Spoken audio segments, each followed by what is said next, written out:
Goodness, is this week 62 of Millennia and Microcosm? We've made it as far as 2/3 of the way through chapter 4, carefully unpacking his dense narrative, and I'm ready to pick back up where I left off in February. Last week, we mostly had a catch-up session talking about the general issues of Millennia and Microcosm rather than any specific text. But I thought this week we'd pick up with the text we were doing back in February. And this is the section, we're in chapter 4, ancient civilization. We're in section F, mythos and logos. As we've said before, each section within chapter 4 builds upon the argument of the previous sections to try to create, this impression for us about what the ancient worldview was like, to try to get us able to, to try it out, to try looking at the world that way. And, based on the sessions we've been having, I've been impressed with people's ability to try it on and to put it on, take it off, switch between modernity and the ancient perspective. So let's pick back up where we were. We were talking about myths specifically, and of course, it's challenging to talk about myths because to a modern, a myth means something very specific. A myth means a falsehood. It might be an entertaining falsehood. It might be a falsehood having to do with gods and heroes, but it's supposed to be false. And so, we might stretch it as far as being like conventional wisdom or a well-known story, the myth of the self-made man, for example, or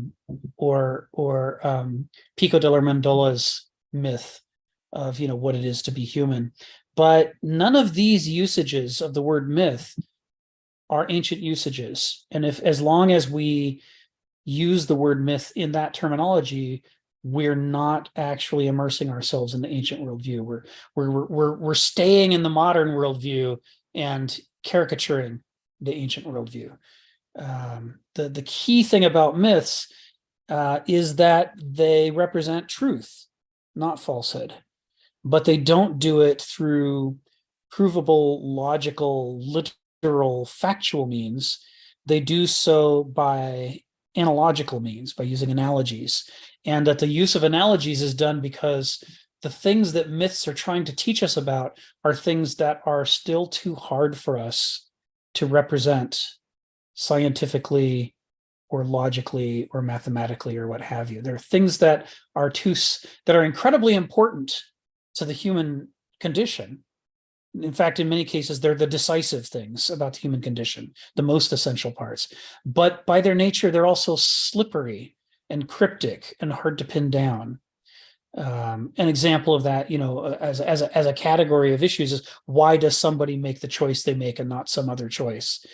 How would you ever create a logical syllogism from outside that person to prove why they did it? Is it even doable, or would you just be caricaturing the person? And likewise, how could you ever run an experiment on that person in order to consistently reproduce that result over and over? Well, you can't, because the very act of making the choice changes the person. They're now a different person having made that choice than they were before they made the choice. So you can't actually get a laboratory condition where you can recreate an experiment perfectly. Science, this is the realm of things that science has trouble with. And it's part of why science often just throws up its hands at I'm not going to try to describe any particular person. I'm only going to try to statistically describe large populations of people, because with an individual person, it's too slippery. It can't be done. They refuse to pin down, and they can't. And of course, as is implied by the statement on the Oracle of Delphi, know thyself. Most people don't know themselves well enough to tell you why they did something. They may have a rationalization for it that may convince them. It might even convince you, but it may have no relationship at all to the actual forces that were at work within them that led them in that moment to make that choice. So for this is the realm of the things that make us the most who we are. To be human is to be in this condition of not always knowing why you're doing the things you're doing, struggling to make choices based on what you understand about the world, what you perceive in the world, knowing that you don't know everything, that some of what you know is wrong, that you're not perceiving a lot of things you should be, that you're misperceiving some of the things that you are perceiving, that you're in this difficult condition, but you have to act. And so you do the best you can, but that decision is arrived at through, using last week's terminology, a complicated mix of agency and contingency that may never happen again in the history of the cosmos and may never have happened before, and therefore can't be reproducible. For this realm of things, we need another approach to gathering knowledge that's different from the logical, analytical, empirical, rationalist approaches of what Kenneth Smith calls noesis, the logical mind, the rational mind. And for that, we have gnosis, the experience of life, right? The purpose of a myth is to create an experience in the story that you are immersed in because it's emotionally compelling, so that you're drawn into the story and you live the story similarly to the way that you live your own life. And by doing that, you're able to identify with the character of the story who goes through a kind of condition that reveals something about what it means to be human, something that can't be proven, but that anybody who has actually been human and has a drop of empathy is able to say, yeah, I get why Oedipus did what he did. I get how he felt when he tore out his own eyes. I know how frustrated and horrified I would be in that moment. And so even though I can't write a logical syllogism for it and I can't prove it in a laboratory, I can nevertheless have an understanding about this aspect of the human condition.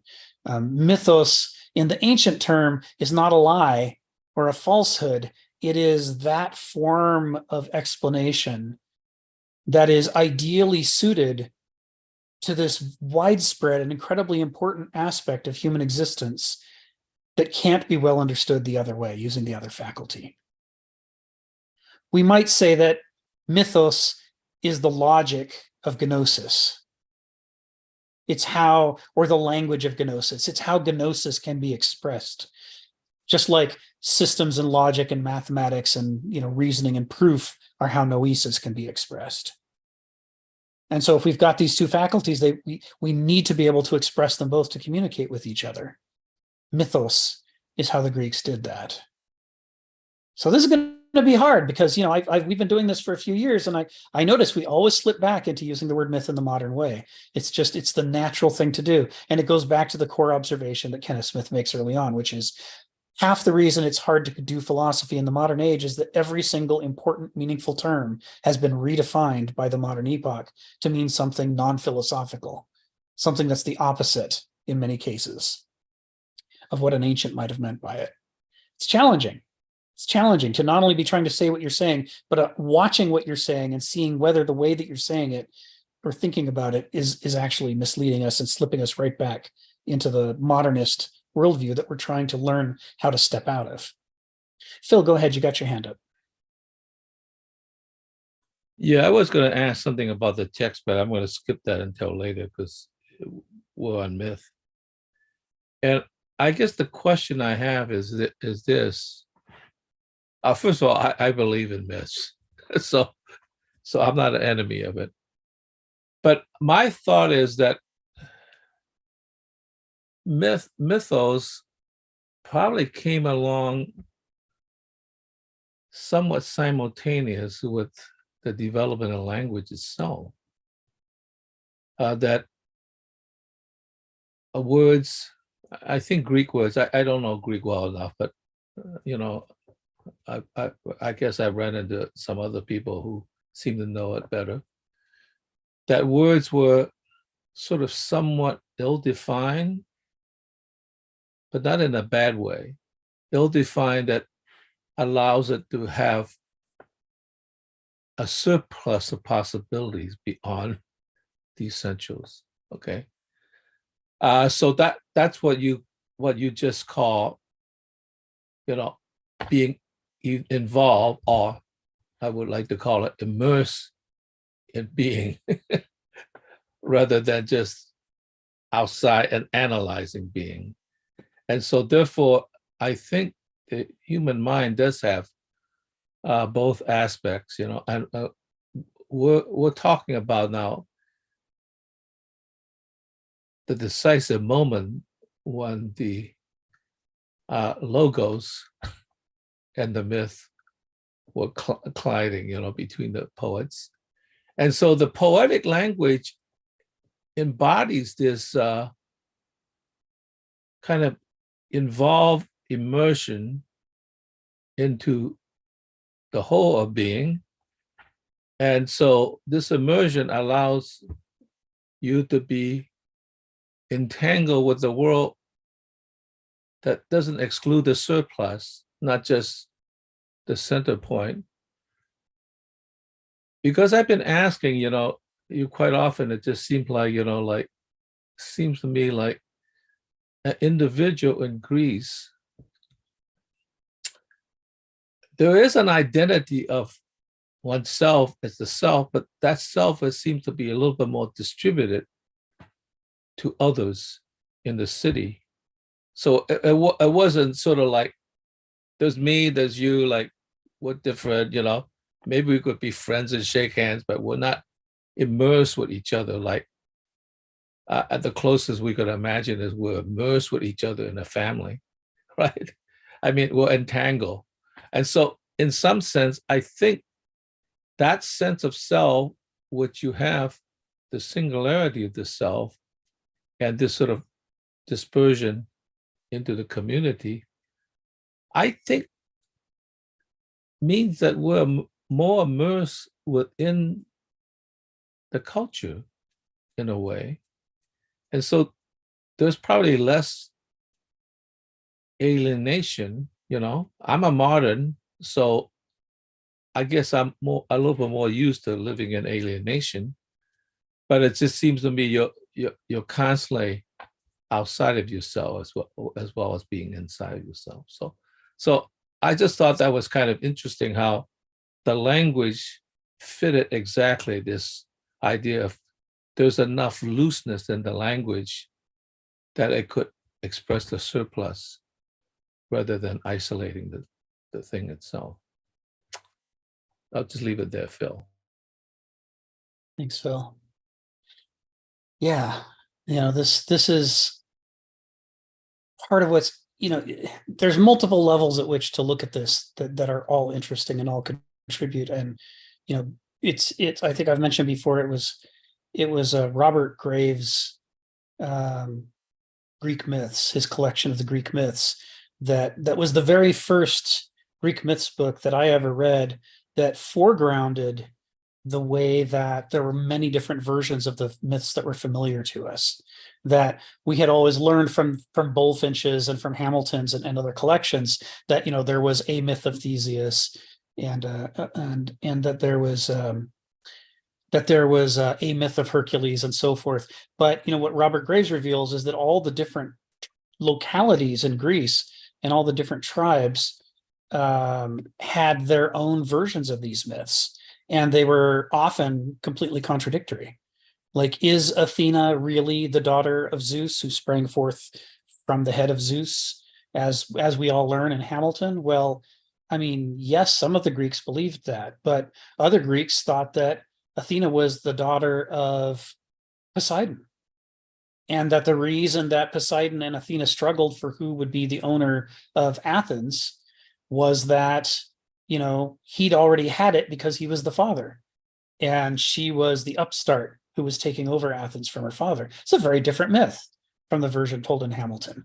And Robert Graves points it out and says, well, this comes from a different tribe within the Greeks who had a different tradition. And then there's another version. Athena has a bunch of epithets: Pallas Athena, Athena Tritonis. There's all these kind of suffixes to her name. And Graves explores the way that a lot of these resulted from merging different deities into one. So Pallas Athena, Pallas was a different goddess, and Pallas and Athena got merged into Pallas Athena so that the two tribes could agree not to fight over the religion, but could share the religion. This is both of our goddesses in one, and they could accept that. And one of her epithets is Athena Tritonis. And some people said, no, that must be a reference to Lake Triton. And others said, no, that's a reference to the god Tritonis, who was her father, not Poseidon. And then looking at these comparisons, people say, well, maybe the Tritonus myth is older than the Poseidon myth. And later, when Triton and Poseidon get merged into one god, they change Athena to be the daughter not of Tritonus, but of Poseidon. And then eventually, when the whole Olympian pantheon comes together and Poseidon is subservient to Zeus, they merge her over to Zeus, and now she's the daughter of Zeus. And so there's this process that Robert Graves talks. Just what I love about his book. It's in the footnotes, but he has extensive footnotes for every myth, where he basically says there is this process by which the different tribes had to persuade each other and negotiate and compromise and figure out how to form a single people out of all these different, how to weave themselves together. And part of doing that, since the sacred was the part they cared the most about, they had to weave their religions together into one religion. And in this way, I guess I was prepared by this work in Robert Graves long before I ever heard the premise that the Olympian religion had been manufactured on purpose to try to help pull the Greeks, just to try to help the Greeks pull themselves out of the Dark Age. Long before that, I'd been exposed to these variant myths out of Robert Graves' version of the Greek myths, which really foregrounded the way in which Greek society was a weaving together of many previously independent tribes. And what's interesting is that once you've read this in Robert Graves, if you now go read any other scholarly works on the Greeks, or works by Homer or Hesiod or others, or Thucydides, Herodotus, they're constantly alluding to all the tribes that make up the Greeks. In the same way that the Jews talk about the 12 tribes of Israel, in their holy books, the Greeks were always talking about their different tribes, and that different cults with different festivals, were the possession of different tribes within the same city. And part of being a good city was, not only doing your own cult for your own version of the goddess, but, all of the holidays were sort of shared. So you were invited to go to the other festivals for the other sects of the other tribes within the city, and turn it into this cosmopolitan thing where, we could all sort of merge the religion by sharing it with each other. So when you talk about, Phil, the one and the many, and to what extent are we woven together, when we're talking about mythology, my brain just goes directly to this material about how, in fact, it looks like the Greek religion and their polis, their political structures, were actually woven together and made interdependent in these ways. I'm going to, before I go on, Donald, I'm going to call on you because I know you'd like to respond. I can see that. Yeah. Like, first of all, the way you describe it sounds a lot like Hegel. Hegel learned a lot from that, right? But as you were talking, I was thinking, you used the word merge. That sounds like it could be synthesis, but Hegel, you hate that term synthesis, so he used the word sublation. But sublation, you never lost the thing that came together. It was just sort of submerged to a degree. Okay, so I wonder whether your use of the word merge is not a compromise between sublation and synthesis. I mean, it's tricky. I mean, because it's coming together in some form, but in the form of Hegel, the sublation means that it is merged together, but there's something that emerged as slightly more dominant than the other ones, but they're not left behind. So that might be sublated in Athens in a certain way and sublated in a different way in a different city. So I'm going to have to think about that continuum between synthesis, merge, and sublation, because that's a very interesting coming together of a lot of diversity. And if that's the case, then Hegel just merely took that schema, although he changed maybe the way they come together, into the evolution of culture, right? Civilization. And that's actually a kind of cosmopolitanism, right? Rather than parochialism, because as you interact with other cultures, of course, in America, at least at the beginning, we didn't we didn't want to just sublate or merge ourselves with the American Indians until it was later on, and so and, because we just simply want to conquer rather than sublate, merge, or synthesize. So that's very interesting that you put it that way, because that also creates almost a birth of cosmopolitanism as well. Thank you. Thanks, Phil. Donald, come off mute and tell us what's on your mind. There's another book that takes that same approach to the Greek gods and goddesses. I don't want to get up and walk off and get lost in my library, but I think Carl Polanyi, I think it was actually recommended to me by Kenneth, but it does this thing where there's somebody visiting ancient Greece, and he has somebody always come and explain the local customs. And he does it by, well, there's this god, and they're like, but in Thebes they tell the story this way, and in Corinth it's told this way, and whatever. And in this context of one person explaining the local theology, or whatever you should call it, deology,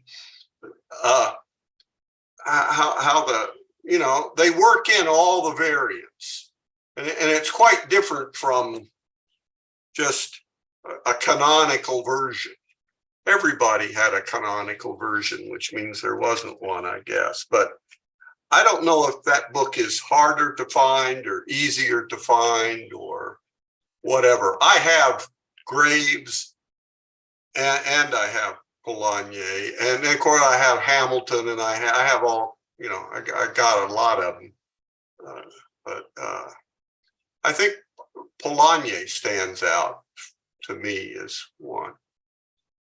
But I'm not even sure about that. That's a terrible memory. And finding things in my library is even worse.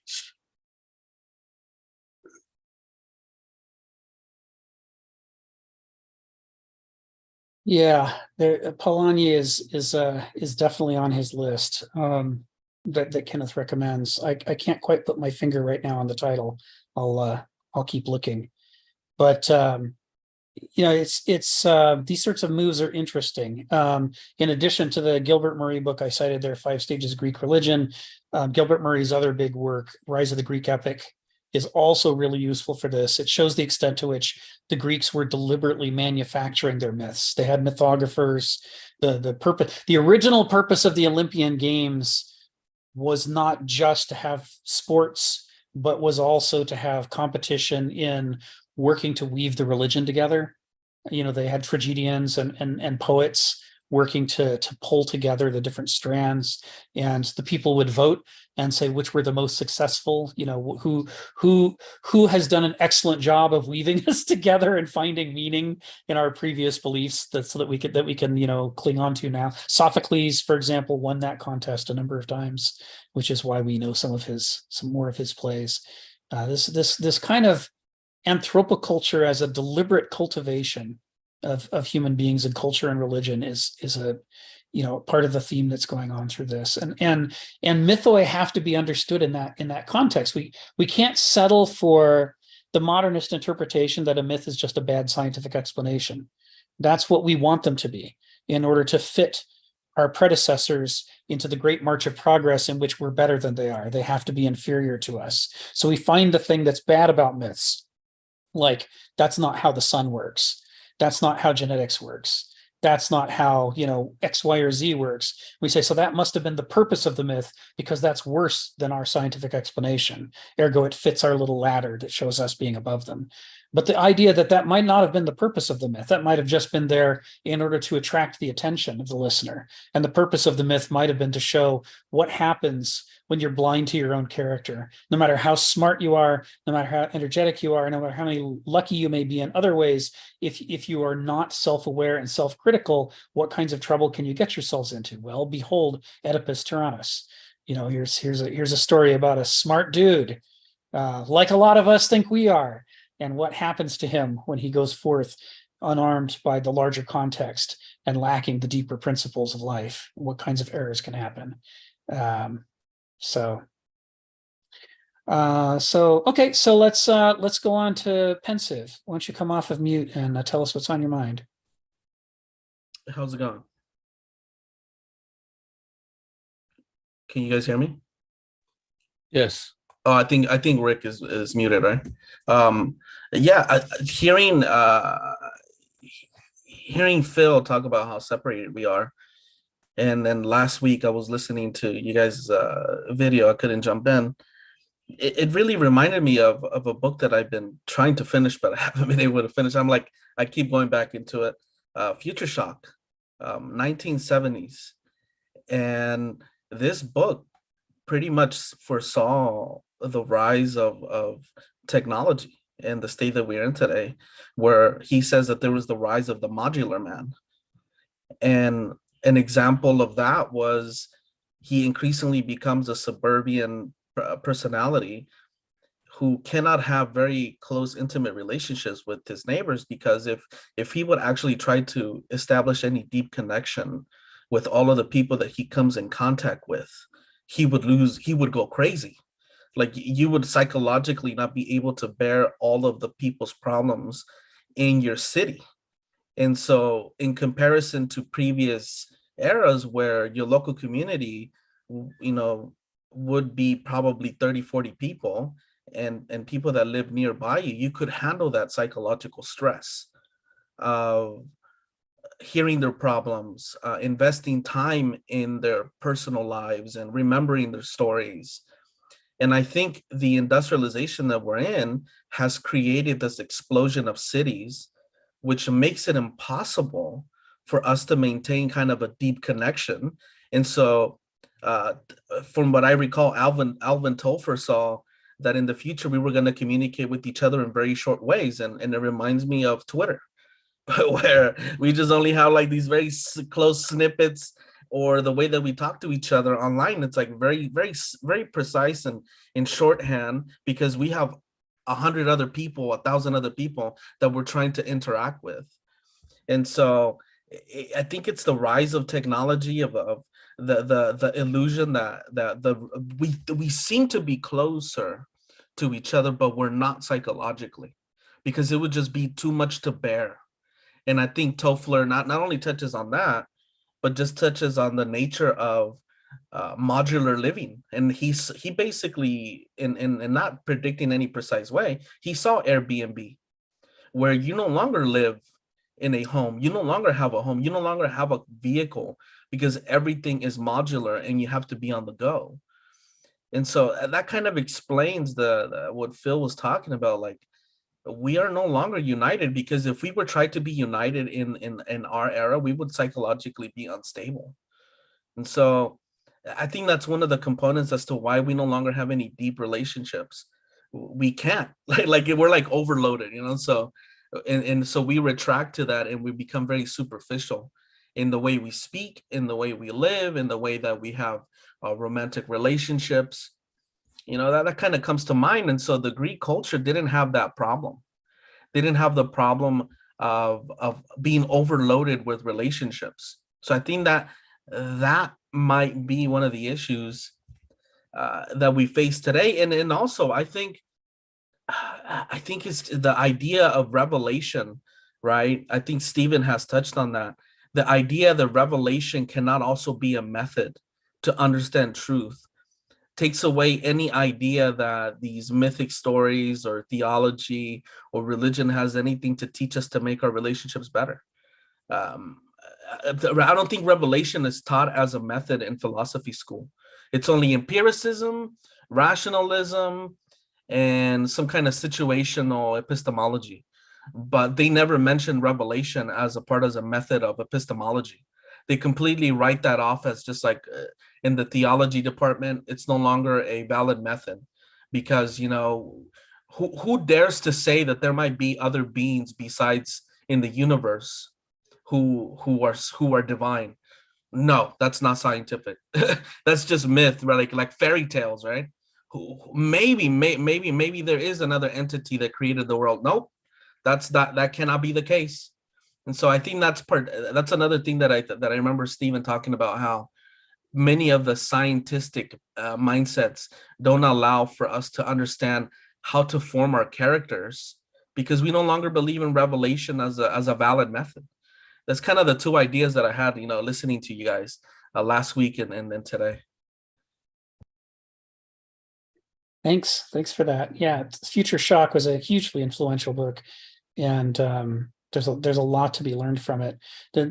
As people have begun more openly exploring kind of what are the problems with late stage modernity, exactly how do those problems work, and why do we feel the way that we do? A lot of interesting literature is being developed that you'd never have seen in the 1950s, for example, during sort of the heyday of triumphalism of modernity. There's this issue that we only have so much time when we're awake to form relationships in, but so there's just like we only have so many years before we die in which to form relationships, that there is a finitude to the mortal condition that we are in, and that we must accept and embrace that and choose carefully where we're going to invest our time and effort. This is something that previous epochs were a lot clearer about than ours.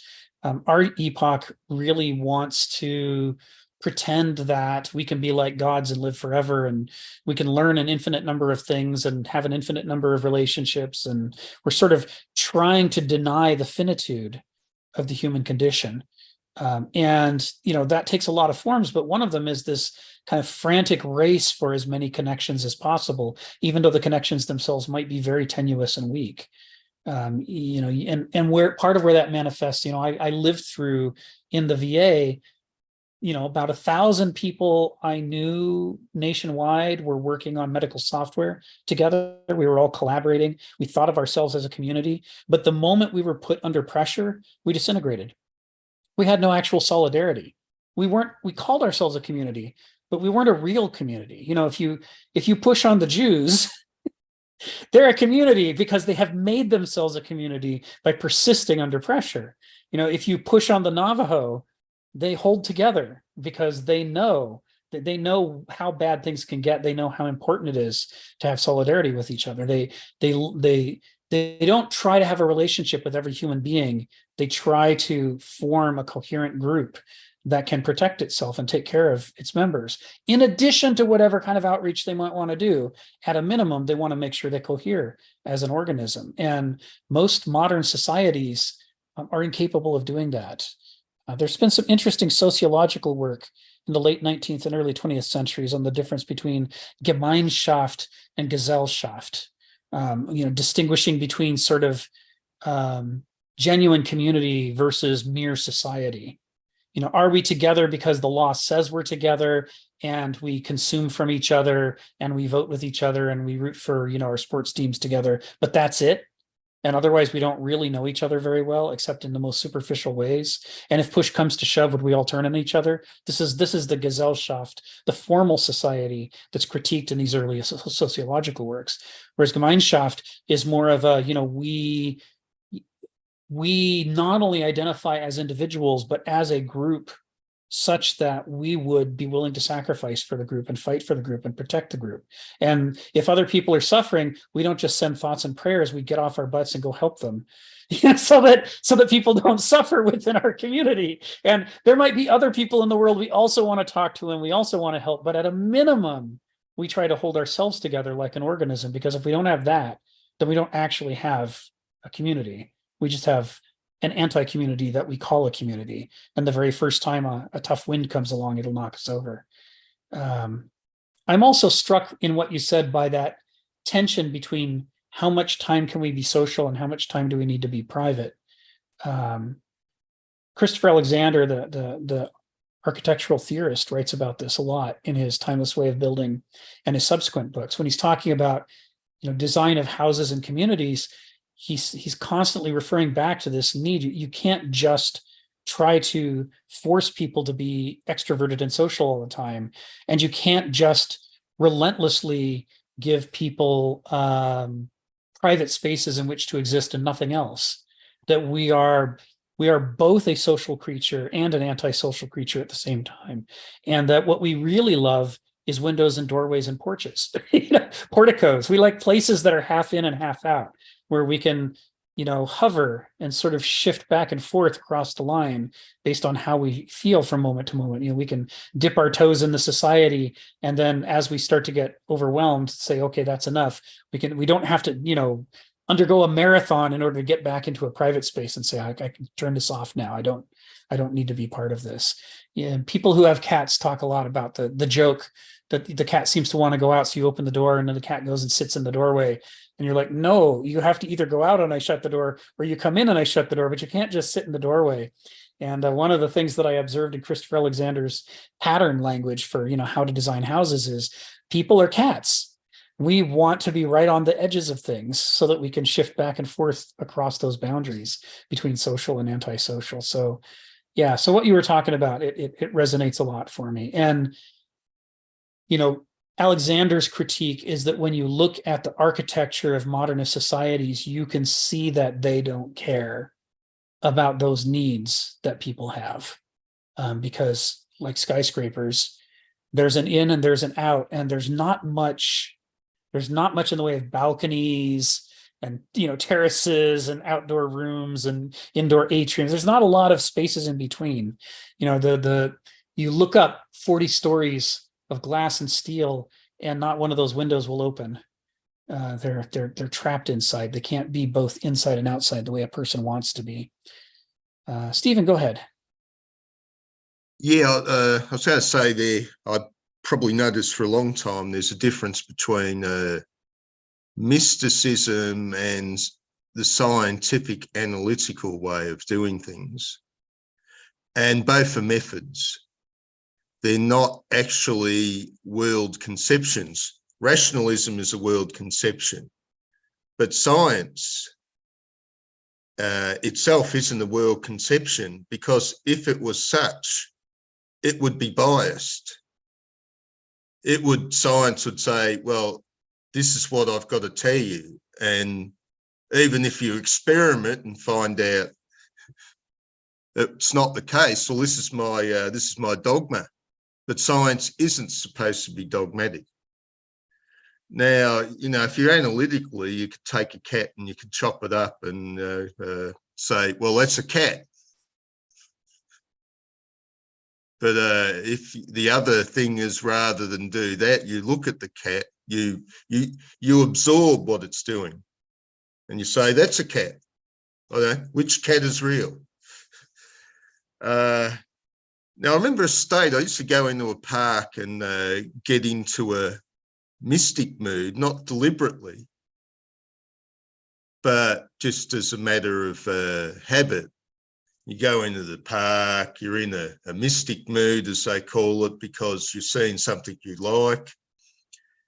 And then I had the transcendental experience. The mystical evolved to the transcendental. And what happened was I was there, but my ego was no longer the same. If I looked at a tree and looked at all the leaves, I thought, it's sort of like I'm both.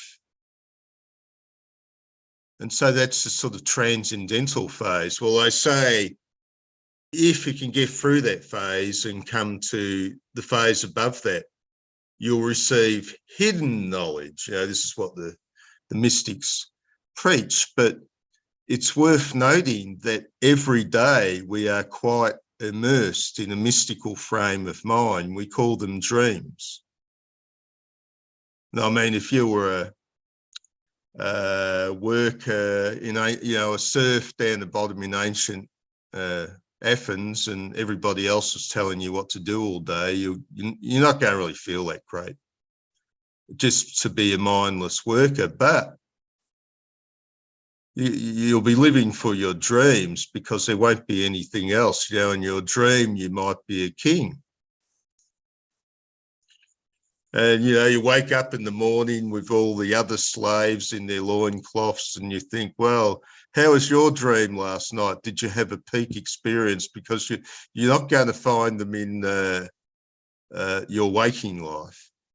But we are stuck with that. There is a whole part of our experience where we're in a mystical state. We call it a dream. And does that get ignored in general? We're in an altered phase of consciousness, but that's just nonsense. That doesn't matter. Why do we experience it? Well, that's just nonsense. That doesn't matter. Thank you. Yeah, thanks for bringing that up. You know, it's fascinating that dreaming evolved in us, and it didn't just evolve in us. It isn't a recent thing. As far as we can tell, even jellyfish dream. The moment that an organism evolves that has that triumvirate that the jellyfish developed of muscles, sensory organs, and nerve tissues, those three things together, they come with the development of sleep. You know, they have to sleep. If they have those things, they have to sleep. We don't know. There's a lot we don't know about why we have to sleep. We have a lot of theories about it, but whatever our theories are, they have to account for the fact that even a jellyfish has to sleep. A sponge doesn't sleep, as far as we know, but a jellyfish has to, because it doesn't have any nerve tissue, doesn't have any muscle tissue, doesn't have any sensory apparatus. But a jellyfish does have those things, and it has to sleep. And as far as we can tell, the more derived, complex jellyfish, like sea wasps, they also seem to dream. So the moment that you're, really active in your environment, for some reason, you not only need to sleep, but you need to dream. And you don't, we know that a person deprived of dreaming for too long goes insane. It's just not, our mind won't hold together without whatever it is that's happening in dreaming being a regular part of our life. There's something I wonder about, and that's the book 1984, that Smith could have escaped the party in his dreams, but I don't know if 1984 actually mentions him having a dream where he could probably, let's say, have a dream, Big Brother is gone, I'm living my normal life again, or what was his normal human life, but it's not, for some reason, it's not there in 1984. He doesn't mention the escape of having a dream from the party. I don't understand. Was that deliberate? Well, in 1984, they spend some time with his fantasy. He's got various fantasies of escape. And in the very end of the book, after the party believes they've turned him into a dutiful drone who will now do whatever they want, as he's walking down the hall, he's still dreaming that, he might die and escape from all of this in death. So, there's that element to it. Aside from sleeping dreams, we have this whole level of waking dreams that are going on all the time. Yeah, daydreams. That's right. Which also, ultra rationalists treat daydreams as a distract. Oh, you're not focusing properly. You should be paying attention to the lesson or the work or whatever it is you're supposed to be doing. But clearly, it's important to the structure of the mind. Whatever this irrational side of the mind is, it's a prerequisite for the rational side. This is of course becomes core to Hegel's argument about the dialectical structure of the mind. So yeah, thanks for bringing that up, Stephen. I mean, this is good stuff. Phil, go ahead, come off mute and tell us what's on your mind. Do you want Sharon to go first, just as I've gone? I would like to do that. Sure, let's do that. Put your hand back up and come on mute, and we'll have Sharon go. Thank you, Phil. So I have a simple logistical question, Rick. Are we going to read the text? Because that's what keeps me grounded and helps me follow along. We are. Right. Yeah, as soon as we get through Otherwise, these it seems questions. like, in my mind, because I'm non-philosophically based, it seems like we're all over the place and I can't get grounded. That's my Yes. complaint right now. So, in discussing myth, what I would like to do is probably compare and contrast the way the Greeks saw myth to how we use myth today, because we still have myths in this society. And I think the first sentence of section F, which is where we are, right, says that. It says, moderns have identified with the Greeks precisely as prefigurations of the kind of rationalizing revolution that Hegel, Marx, and Weber and others have carried out by modern science, law, bureaucracy, and capitalism. And I think that's true. And I think where we are today, we're living in a very mythically driven part of our society. And it's informing the populace and hence their actions. And if you go a lot further in the text, it says, myth for the Greeks is a condensed or metaphoric presentation of primal psychology. This is the third paragraph, because I read the whole thing as we started over. And thus a nomenclature or taxonomy of human vices and virtues. And I think that's where we are today. So we've brought up a lot of different aspects in this discussion, but for me, the salient point is how myth functioned then, with being informed by all the philosophers, and how it functions now. Thank you, Sharon. Thank you for taking us back to the text. That's where I don't know if that's too basic. No, it's right on. It's right on. That's where we need to be. In order to make progress in this book, we need to go back to the text. So yeah, I mean, this is the question is, we use the word myth as moderns to mean one thing, and the ancients used the word myth to mean something very different. The thing that the Greeks are using it for is to provide a language for gnosis.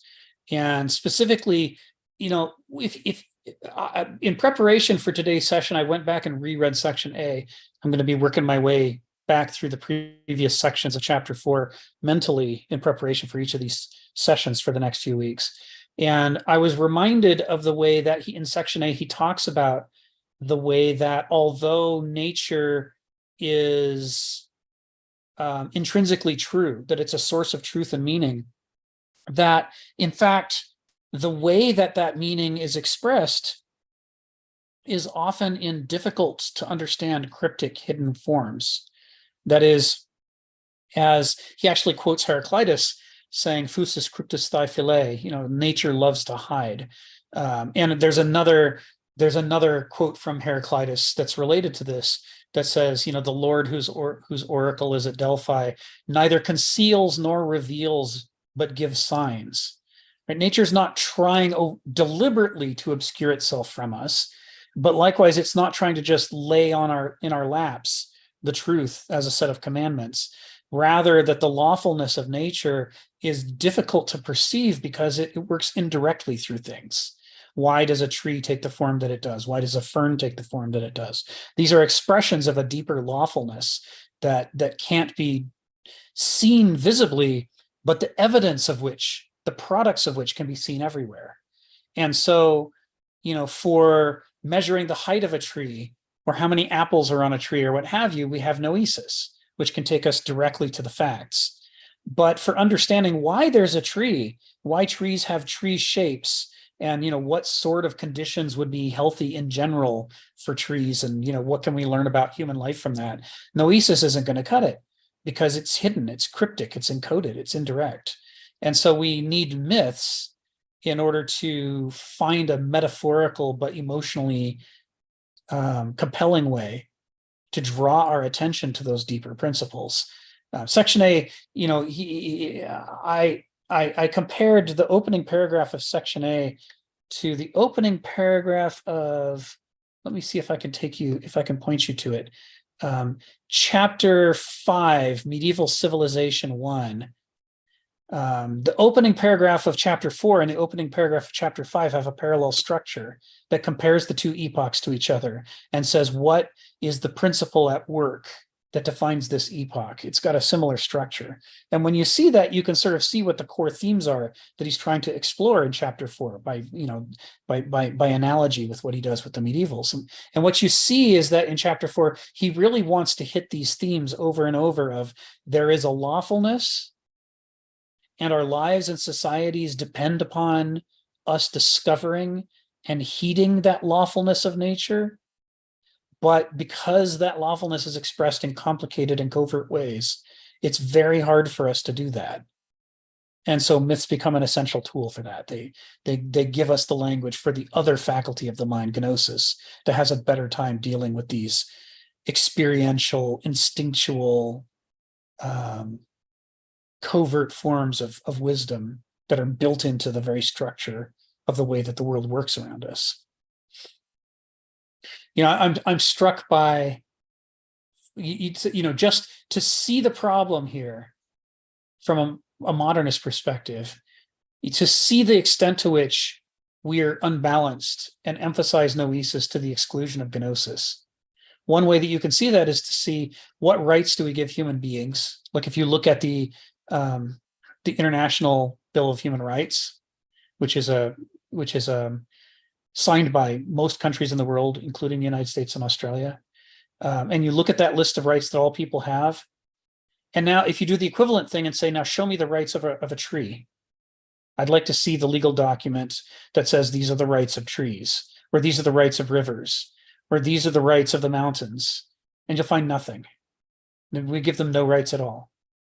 Even though our very lives depend upon clean water and clean air and rich soil, we have no laws that give them any rights because they have no tongue to speak.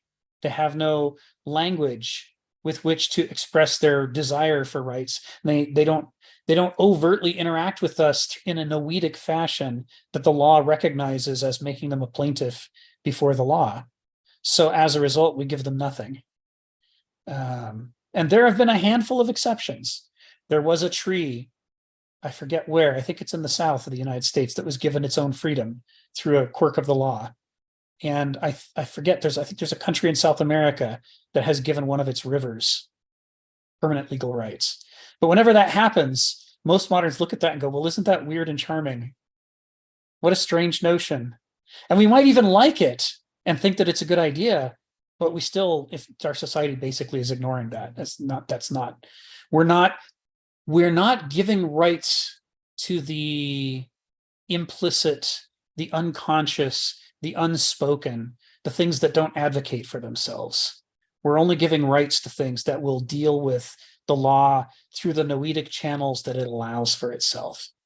Logic, argument, money, something measurable. Those things will give rights to. So you can see the imbalance here. If you look at Greek culture and you read about it, you find over and over there are these references to, on the one hand, there's people gathering in the marketplace to rationally work out their trades with each other, and they're getting together in their political environments to rationally work out their laws with each other, and all of that's happening in a rational way. But at the same time, they've got these irrational festivals celebrating the fecundity of the soil.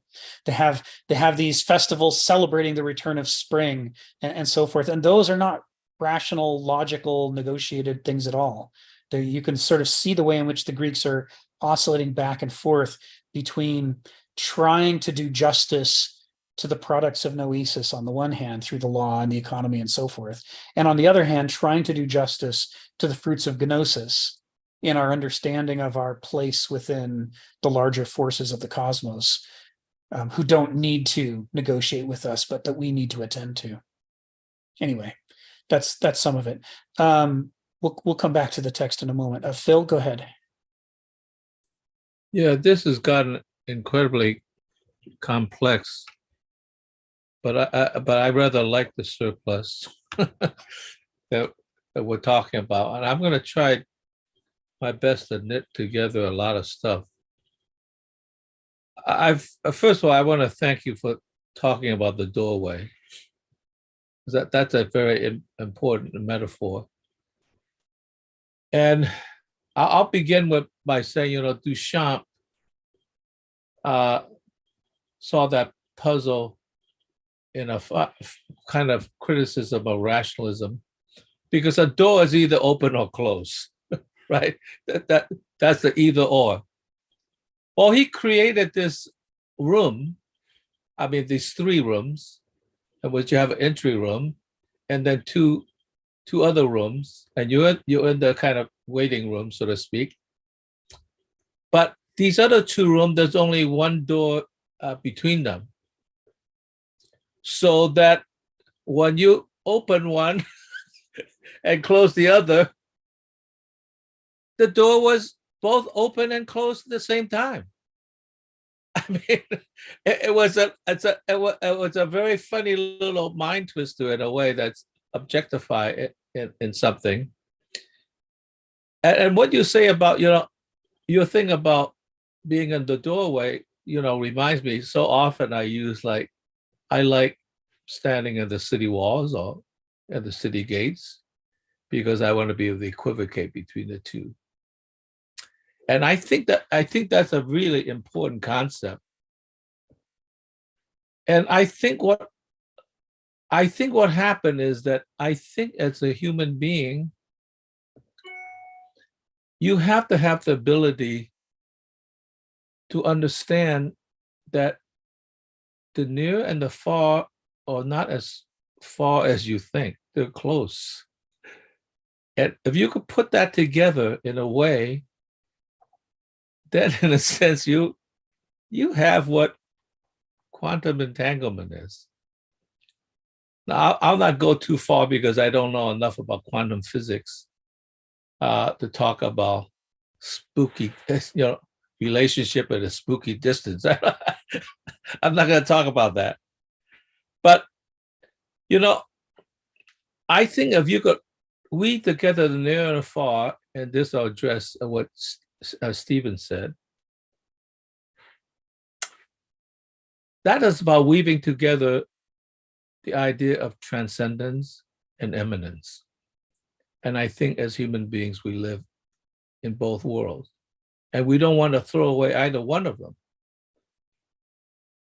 And that notion of transcendence and immanence reminded me, I used to have a friend. When I talked to him, sometimes he would say, Phil, sometimes when you walk in the forest, you're just on a hike, there's trees, all these things. And then you will come up against something which he calls the thin place. What he meant was, metaphorically, the thin place is where you begin to recognize that beyond the trees, you could almost see the other world. If that isn't transcendence, I don't know what it is. And my metaphor for that part of the thin place is that's like Heidegger. A key part of Heidegger is a man is walking in the woods. And suddenly he comes onto the clearing. And being opens up. And you can see being, okay? That's the thin place in a kind of transcendental way. So he'll relate to it. Because in the woods is crowded together. When I thought about that, okay, that's a metaphor of transcendence, or at least viewing transcendence. But you can also look at it the other way. What if you're still in the woods and you just saw that thin place in the bark of a tree? You look at it very closely, and you can see that there are forms within the tree that you didn't see before. The clearing there is not going to the clearing of the opening of the forest. It's the clearing of your mind that you could actually see something that it wasn't there before. That's eminence. You're right there. You're with the thing itself. So therefore, as a human being, you have the ability to understand that, oh, the very far transcendence is not so far from the eminence that is there. It's in the forest. And I think this is a very difficult concept for us to understand. But I think that actually talks about, what I used to call living in the borderlands. That's living in the doorway, right? Because you cross the border, you're in another culture. And you could see the other culture, and you could see they behave quite differently than your culture. You go back and forth. You could become comfortable with the fact that the far is not so far. It's just across the border, across the divider line that Plato talks about, right? That is actually the thing that we have about, in a sense, how that we could go beyond and come back and see that they're related. As a matter of fact, like Heidegger also has the other metaphor that I talk about eminence, that I use the example. And he said one day he was walking through in the woods with his friend. They're walking on a path. And they got deeper and deeper into the path. And then, suddenly the path sort of stopped. And not only stopped, but there was a thick jungle. I mean, it's impenetrable, right? So the friend says, I guess that's it. Right? He says, no, this is just the beginning. Paradoxical, right? Paradoxical. In this case, they're not breaking out into the clearing in the first sense. He says, all the woodsman knows that this is the beginning, but beyond this, there's the wood spring. And that's where you're going to find it, right? And I used a more mediocre metaphor of beyond the thicket is Sleeping Beauty.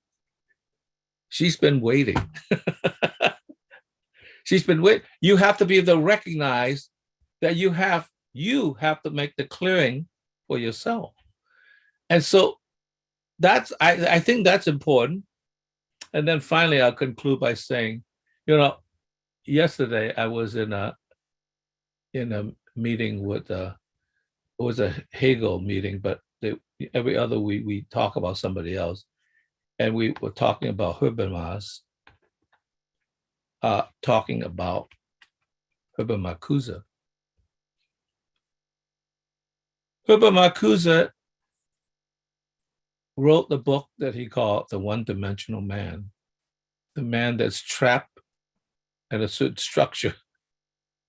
And that so many of us are trapped in a one-dimensional man because one-dimensional body, because all we could see is what the system lets us see, right? And that's part of the technical mind, right? That has constructed these systems, these metaphysical structures.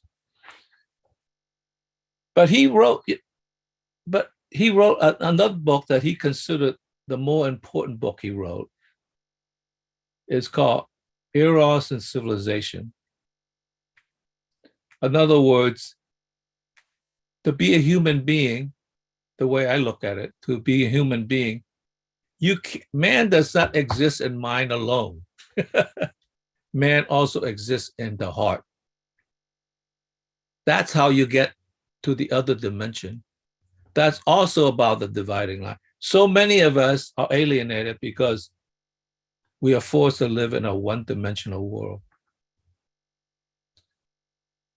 And the second one, when you don't have the second one, you don't have a heart, you don't have compassion.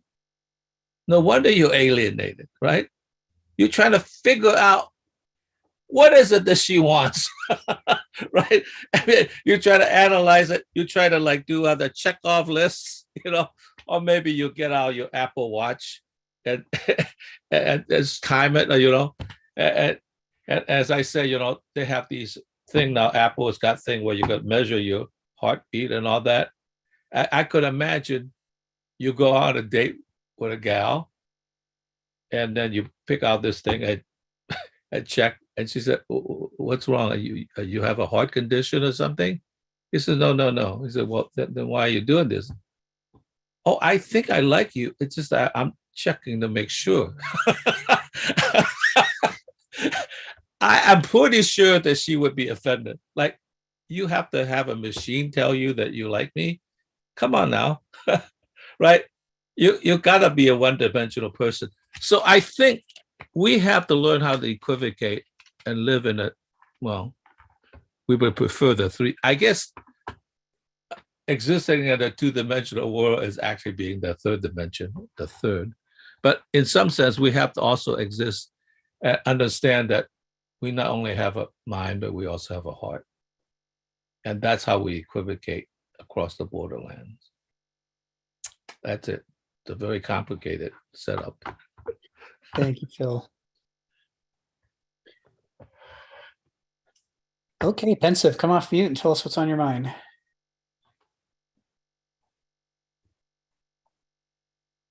It seems like Phil's been reading Philip Reeves. Like all of the authors you mentioned, Marcuse, kind of the Frankfurt School. I have definitely read all of them, and then especially Heidegger. But touching on the text, it makes me think of Hegel, Marx, and Weber. Like Hegel was the one that said that the spirit, the Christian God, right, the Geist, kind of this idea was the one leading history to an ultimate end. And Marx came along and says, yeah, you're right about a development, right? But it's a human, all too human development. And then Weber comes along and says, well, the economy, right, to speak in general, right, the economy in the Greek sense, he says, is being impacted by multiple forces, not just the human or this divine spirit or just the matter, right? It's also psychology. And to see the text and talk about how that's impacted us today, it is true. I think modern man has become super rational to the point of like a Kafka novel where we become irrational, trying to pursue rationality, to the point that everyone is so worried about how we produce ourselves to the world like a product, that we're all unique and we don't have any collective, if you can put it in terms of character factories or character technologies, where only one form of way of being it's out there in the world today. I think in modernity it's very difficult to communicate and to connect with people because we're manufacturing ourselves by ourselves. Like this whole idea of working from home. You have a 3D printer now. You can print your own products. You can self-publish books. You can basically come up with an economy where the self can make itself so unique that it's unrelatable to anyone outside in the world. Whereas if one looks at the Greek cultures, there used to be a factory or a technologies of the self where you used to go through and then you used to come out sort of similar, right? There always was little chinks that were different in your armor, and that kind of kind of differentiated you between Plato and Aristotle. But you can always tell that there was like a very common character because you went through factories in these ancient worlds where you would read Plato, Aristotle, Plotinus, you would read Roman history, and you would come out kind of looking the same. And today, with we are the factories. We are our own factories, and we're creating our own characters. So it's like, well, you're a noble product, right? So how do you put a price in a novel, unique product? You can't. It's priceless because you no longer have a market where you have common stock where there's distinct appreciations and they're kind of similar. You need to have a common stock for a kind of a value to be given. And today we're in a market where everything is distinct, or what we would call in the economical world non-fungible. We have individuals who are no longer fungible. They're no longer interchangeable. You cannot go to one city over and say, oh, you remind me of my uncle. No. And so we're completely at a loss. And so this text makes me think about that, how we're no longer, we kind of grab the Greek idea to be able to kind of discover new ways of being, right? Like, oh, look, this novel way of the character type that I am. Look how unique I am. And all of a sudden you go viral on TikTok.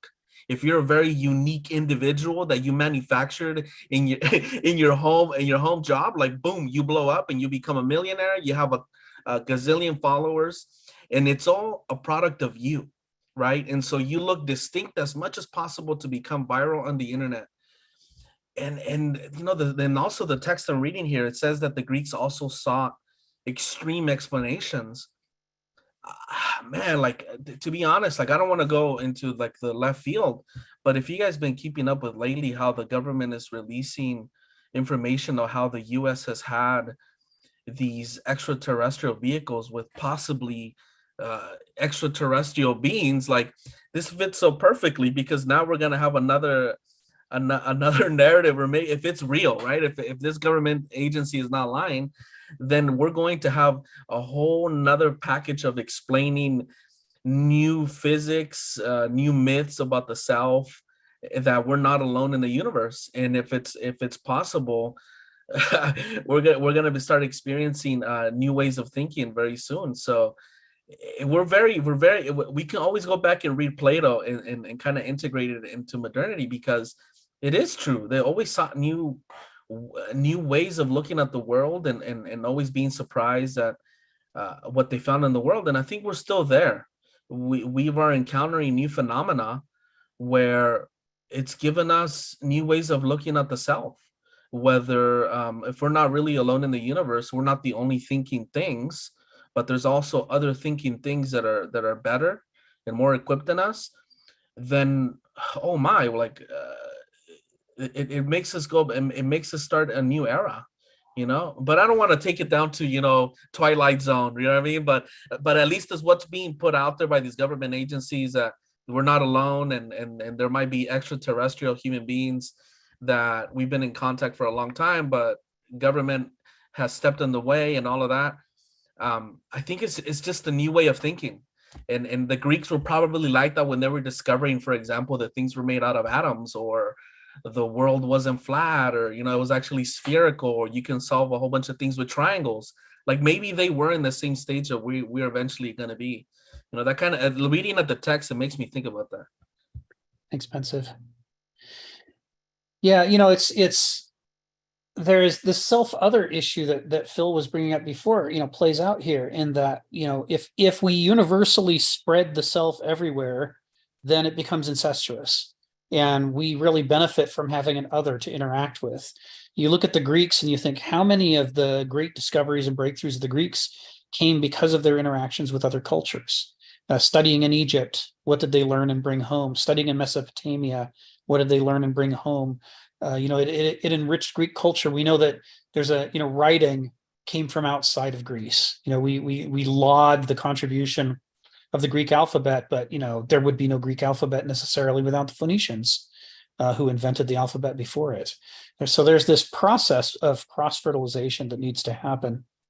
And there is a way in which there is a dynamic tension within any epoch between its desire to perpetuate itself in a static form forever and say, we should be at the end of history. I like the way we are. I don't want anything to change. So I'm going to do everything I can to militate against growth and transformation. And then on the other hand, all of these worldviews, all these epochs that we create are finite creations of our own. They may be organisms, but they're flawed. And growth is an essential part of escaping the flaws of the present. If we can't grow, then we ossify, we stultify, and we eventually will go extinct.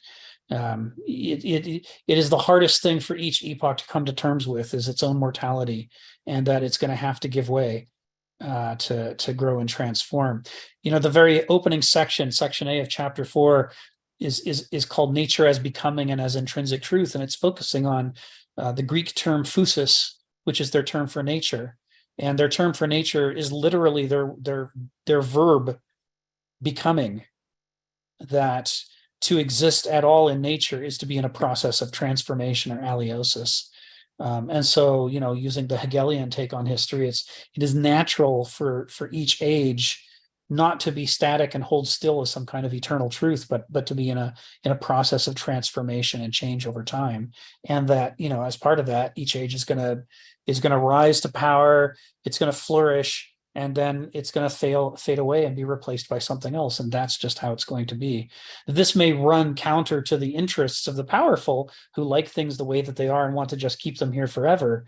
But there's really no evidence that kind of, perpetual status quo is even possible for human beings. So myths. Going to the text again, the role of myths. He says, myths reveal oblique and difficult truths about human nature. And before we go any further, that itself just needs to be taken in, because this is a Greek definition of a myth. So a modern definition of myth, like the myth of Bigfoot or the myth of the self-made man, neither of those things is a myth in the Greek sense. Neither of them reveals oblique and difficult truths about human nature. They're just cool, interesting stories. One for propaganda purposes, the self-made man, and the other, to attempt to find something other than the strip malls and freeways to think about, to have some interest that there's a world out there worth exploring and learning more things about. One of the things that Kenneth Smith talks about a lot when he's talking about the struggle between noesis and gnosis and the balance between them is that noesis is fully capable of developing our power, but it can't tell us what we should use it for. We can get together in assemblies and pass resolutions and laws saying what we decide we should use it for, but that's not binding on reality, right? It doesn't mean that's actually what we should use it for. That only means that's what we said we should use it for. And every story in the world since the beginning of time that's worth being called a story is about the tension between what we think we want and what we actually need. The tension between the two is the great driver of things. So just because an assembly gets together and says, well, what we need is to purify our country and remove all the dissident elements, and we all need to be pointing in the same direction, so all the immigrants have to go, and everybody who's the wrong religion has to go, and everybody's skin color's the wrong color has to go, and if I don't like your political party, you have to go, and if we're pure, then we'll be strong. This is something that has been done more than once in the course of history, that we have gotten together and made those decisions as a group, the will of the majority. And yet it turned out that they were wrong. That did not lead to a glorious new future. It did not lead to health and vitality for everybody. It sickened the culture and made it ill because the people didn't know what they themselves needed. He talks about this again in section A when he's saying the challenge for Homo sapiens, for us as a species, is that our consciousness, on the one hand, opens up an enormous creative range of responses to the contingencies of life that other species don't have. But the other side of that coin is it opens up an enormous array of possible creative responses to what sometimes is a pretty straightforward problem that we should be responding to in a healthy way. And species that don't have this whole range of intelligence and thinking and rationality, it's not that they have an absence, that they're just missing what we have. They also have a presence. They have what we don't. They have more instincts that frame them and hem them in. And those instincts were developed empirically over the course of millennia, over more than millennia, millions of years, right? And they're here today because that constellation of instincts works. That species that more or less most of the time have those drives in them will find that more of their behavior than not is adaptive. More of their behavior than not improves the weave of their species within their overall environment. increases their health and vitality, increases the health and vitality of the environment, so that the two can flourish together in a virtuous spiral, working upwards, building each other up. But the very freedom that modernity is predicated upon, which our species has in greater amount than any other species we've met so far, this capacity to program ourselves, or to be programmed by our culture, or to learn from our circumstances and be programmed incidentally by those, and end up being very different than we started. This malleability within us is every bit as much a curse as it is a blessing. And whether it turns out to be more one or the other is an experiment that we haven't finished running yet. We are extremely young species. We haven't been around very long. We don't know. We may say we're the greatest thing, since sliced bread, but we don't actually know whether, we're going to be a successful species or not. Check back in a few million years and see how we did. If we can pull ourselves together to make it that far. So there is this challenge that we have that he talks about that is, if not unique, it's at least uniquely intense for us, which is, how do we keep our creative and intellectual faculties from throwing us off a cliff? How do we prevent that from happening? Because we see it happening in history over and over, right? Ozymandias, look on me, my works, ye mighty, and despair.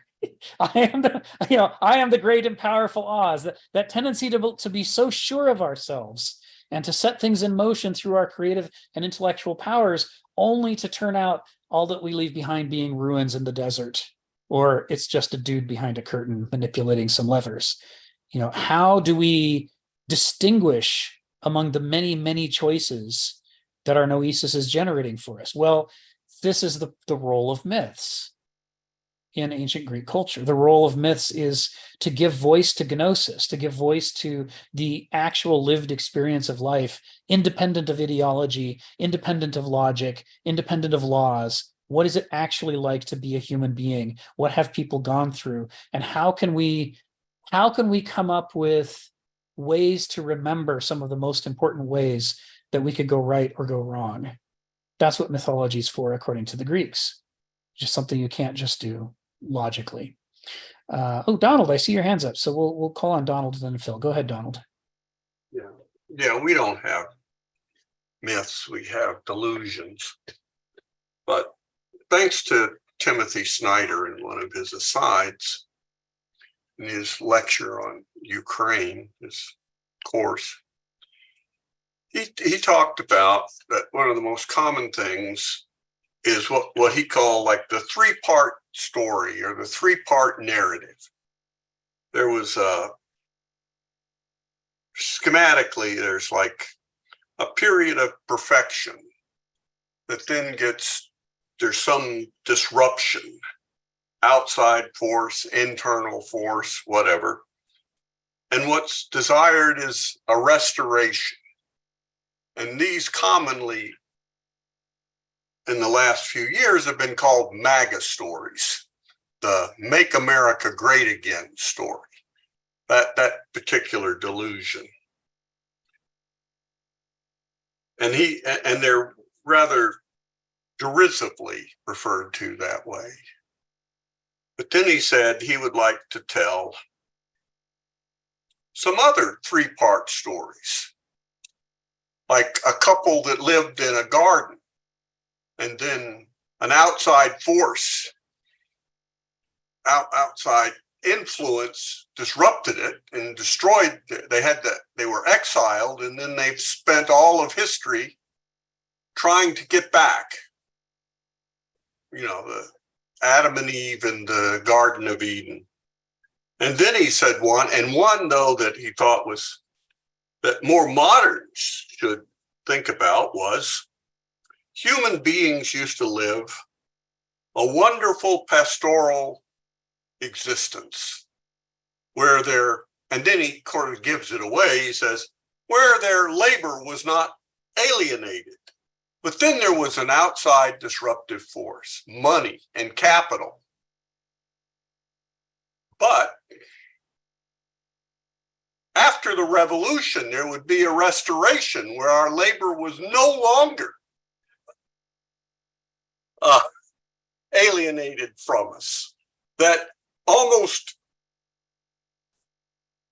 all this taught, this dismissal of these three-part stories, in some cases more justified than others. People should look at what three-part stories they're believing in. They don't want to believe in the MAGA story, the right-wing nostalgia, but they don't want to see left-wing progressivism as being itself another three-part story of longing for the restoration of a idyllic situation that never actually happened either. It's not just that we yearn for the 50s, we yearn for hunter-gatherer, we yearn for this or that to be restored. Those are our some little modern myths. Thank you, Donald. I can see you have interested the attendees. Boom, boom, boom, more hands. So let's work our way down the line, starting with Phil. Go ahead. Yeah, I like what you said, Rick, and it suddenly dawned on me that it really was about crossing the borderline and being cosmopolitan and actually uniting the far to the near. Because we are human beings that, let's put it this way, that we have two selves. We are the selves that we are and the self that we will be. They are not the same self. But first, I'll tell you a story about, I guess, what little I know about Greek history. With this, there were two very important Greek historians, right? Herodotus and Thucydides. And Herodotus used to go around quite a long distance in the known world at that time, I think he went as far as like Russia, what Russia would be now. And he, of course, went all through the Middle East and Egypt, and he might have gone to India. And he came back and he honored and respected the fact that, my God, people are so different everywhere. They're just different. Of course, they would be different because they live in different cultures, right? That's kind of interesting. Thucydides thought, no, people are all the same. We're all the same people with different experiences. That's what made us. So how do you jive with the fact that everybody is so different and yet they're the same? I think that's a solution that seems like it doesn't jive. I think what it is having this desire to become who we are. And one of the many ways to do that is that you see somebody else and you see how they're different. And what you do is you come to that difference and you bring it back to yourself and you see, oh my gosh, that's a part of me that is yet to be. I mean, the problem is that I guess there's two problems. I guess, maybe that's not you, so you have to somehow match it with you. The problem is if you just want to be yourself and that's all you want to be, okay, I guess that's good. Everything's working fine, you're not getting anywhere. I mean, but on the other hand, that being yourself as you are now informs you in terms of filtering in what the other is. So when you go into who you will become, that's an important part to help you match what that is and what you could be. So it's a very, very important that we become open enough that we could become who we will be. Otherwise, we'll just stay where we are, and that's it. And I think that, I've mentioned this before. That was the problem with Narcissus, right? He looked into the water and he saw himself. Oh my God, he is so beautiful. I mean, I am so beautiful. He could never come into himself. He just is what he is. I suppose if you're happy with that, and that static being, maybe that's good. But I think it's human nature that we want to become something more, become the thing that we are, because we do exist in time. And that's also a way to approach. And I won't use the word, in this case, of transcendence. I'll just use the Kantian word of transcendental, right? Pushing beyond to become who you will be. Because if you stay where you are, you as you would say, you become extinct, because all civilization pass away. They become something else in order to persist. So do individuals. So I think that's why the being of others, I have to keep reminding myself of that even, is so important, because the otherness is the thing that calls unto us and reaffirms what we could become. That is the coming together, as you would say, a melting, or you could say a synthesis or a sublation. Oh no, I'm still who I am. I'm just going to sublate that, but that's an important part. But nonetheless, there's an incorporation of some sort. So I guess that's what I'm saying. It's like, yeah, it really fits with what you were saying. So I just want to point out that, like I said, the far is not so far. It is actually near. It is actually near. If you don't understand that part, then the near will always become near, and that's it. You can never reach into the far. All right, that's it, Phil. Thank you, Phil. Yeah, it's kind of modern psychological theory suggests that we grow in layers like a tree, that the old us never goes away. And for people who are ashamed of who they were when they were children, like strong men who are ashamed of having ever been weak, if they were bullied or mistreated, they want to deny that. They don't want it to be true, because they want to push themselves away from the unclean part, the inadequate part. But the whole basis of psychotherapy seems to be based on the idea that old feelings are still there, old experiences are still there. Part of us is living in the present, but part of us is still living in the past. And sometimes we get the two mixed up. And that the older we get, the greater the bounty of past selves we're standing atop, if you will, right? I think about the way how for a lot of trees, the new growth only happens on the very outside and the very top, the tips, right?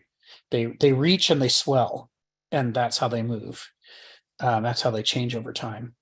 And so it is with us. So the process of aliosis, the othering process, the process of growing and changing and gaining new capabilities that we didn't used to have before, not just in small incremental ways like we might do as an adult, but in radical ways like we did as a child. All of that's still at the base of our psychology for every one of us. We all went through it. This was part of Hegel's critique of Kant, right? That Kant's describing a perfect, ideal, timeless mind. And Hegel says, yeah, but where did that mind come from? where that mind came from, and where is it going, and the path of its journey. We're going to find everybody not all at the finish line sitting there as perfect reason, angels of reason, but we're going to find ourselves somewhere along this course of developments to varying stages for different people. And it has to be taken into account that there is this mix of the current and conscious and willful and deliberate, and then this enormous freight without which it couldn't exist at all, of the unconscious, the already experienced, the maybe we've even forgotten it, except not really, because it might still be in there influencing us. Something might remind us of it again someday. And then we suddenly realize, oh my God, that's been an organizing principle for my entire life. I in the last couple of years, as we've been going through these philosophy seminars, I've been engaging in a gratuitously amusing exercise of going back to reread the very earliest childhood books I can remember my grandma reading to me. You know, the little kids books, Dr. Seuss and Babar the elephant, and you know, Gerald McBoing Boing. I mean, all these things from my childhood. And what's shocking to me is how many of my most sophisticated professional and philosophical interests as an adult turn out to be present in these simple, short, early childhood books.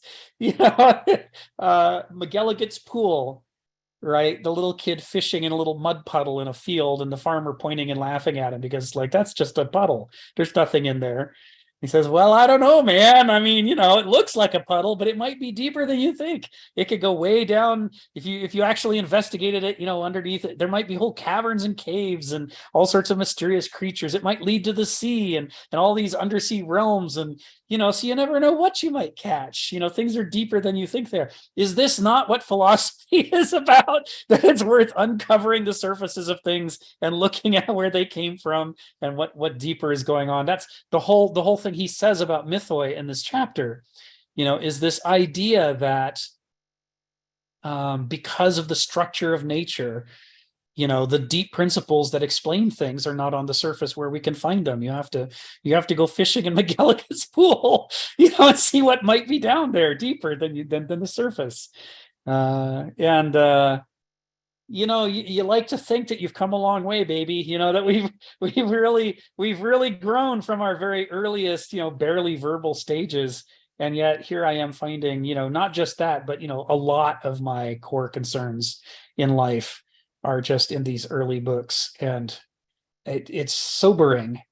And I don't mean that there are an infinite number of topics in those early books. There's a small number of topics, and they appear to have all got to me. And I've taken them all with me. And I have different rationalizations now for why I'm interested. But now I find myself wondering, am I really interested because I just read Gerald McBoing Boing at an influential age? And now the whole issue, you know, I've built up this whole philosophical framework to justify, you know, being fascinated as a little kid by what I was fascinated by. You know, where does this stuff come from? You know, in medicine, you know, one of the themes that Kenneth Smith goes to over and over and over is kind of what is the basis for an enduring civilization? I mean, if you actually want Homo sapiens to be a viable species, how are we going to pull that off? And he argues that you can do it neither on the basis of naive gnosis, nor on the basis of naive noesis. So if all you're basing it on is how I feel, one of the most conspicuous features of feelings is that they'll change tomorrow. They might even change today. The emotional life is a roller coaster life. And, you know, what you take an interest in is on that roller coaster. And if we're saying, well, I love Phil today, and so I want to defend Phil's rights, and Phil has all the rights that any of the rest of us do, but then Phil and I have an argument and I hate him tomorrow, and now I don't like Phil, so now I take all of Phil's rights away, and Phil doesn't get any rights, and he's not even a person. But then the day after that, we have a nice, you know, makeup, and I say, oh, I'm sorry, I shouldn't have done that, and now I give Phil his rights back. What? He can't live his life with the majority constantly yanking his rights around from one place to another based on how they voted from one day to the next on the basis of their feelings. The feeling life is important, but it's not stable.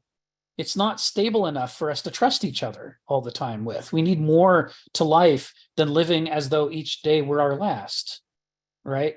The Jews deserve to not have their rights be at the mercy of, is anti-Semitism this year on the ebb so that they get to have full human rights? Or is it in flux so that this year everybody's stripping their rights away? I mean, we can't, that's no basis for a world.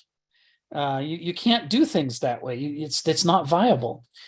And so there's a reason why intellectuals in modernity demonize the irrational.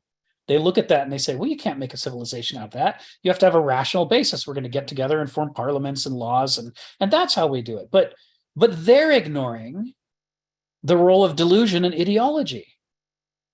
And that for every 100 logical propositions, perfectly well formed, 99 of them are false and have no relationship to reality because the premises were wrong, right? The relationship between logical validity, systematic integrity on the one hand, and truth and reality on the other is orthogonal. Logic and reason and science work best when they're harnessed to reality. But when they're detached from reality, such as when we all get together in a room and just have a vote, well, then all kinds of terrible things can happen. So it doesn't matter, on the one hand, that Germany voted to make Hitler the chancellor, voted to strip the rights of Jews. Yeah, they went through all the due process, sure, but it still doesn't mean that you've got the viable basis for a civilization. If you're at the whims of ideology, which are flowing one way one year and the other way the next year, it's just as bad as if they're flowing on the basis of how do I feel one day to the next. Neither of them is a stable basis for a civilization. You can't make anything enduring that way. You can't make anything you would want to live in over the long term that way. So there is this third mode that the Greeks knew about and that Hegel knows about and that some of the post-Hegelians talk about, which is where you harness those two faculties of the mind to each other as correctives, so that reason is there to critique the experiential life and experience is there to critique the logical intellectual life, and they keep each other dynamically within a healthy range. The problem is, that's hard to explain to people. It's not as easy. You can't put it on a bumper sticker like live each day as though it's your last, or follow the law. The law-abiding citizens are good and criminals are bad. These bumper sticker mentalities are great for summing up gnosis and noesis and their arguments for each other. But if you're trying to figure out something to put on a bumper sticker that can sum up the more complex arrangement of a dynamic tension between the two that's required to correct the excesses of each one and create a stable society, you need myths. This is why we have myths. It's as close as we can come to a bumper sticker to help spread the idea that, Oedipus had a lot going for him, but he didn't have all the right things going for him. And the things he was missing got him in trouble. And don't you let that happen to you. When you come to a crossing and someone's rude to you, don't just draw your sword and kill him. He might be your dad. You don't know. There's more to the story than you think there is a lesson that everybody could frankly stand to, focus on. So this is a big part of what's going on with myths. There's in the opening paragraph of section F, he says, myth itself is a Greek term describing a story or account that attempts to explain a subliminal kind of order. A subliminal kind of order. He's not just putting that for flavor, a subliminal kind of order, which even after this formulation will remain mysterious and dark. The order of the cosmos is not all on the surface where we can rationally analyze it. It doesn't all come in measurable units.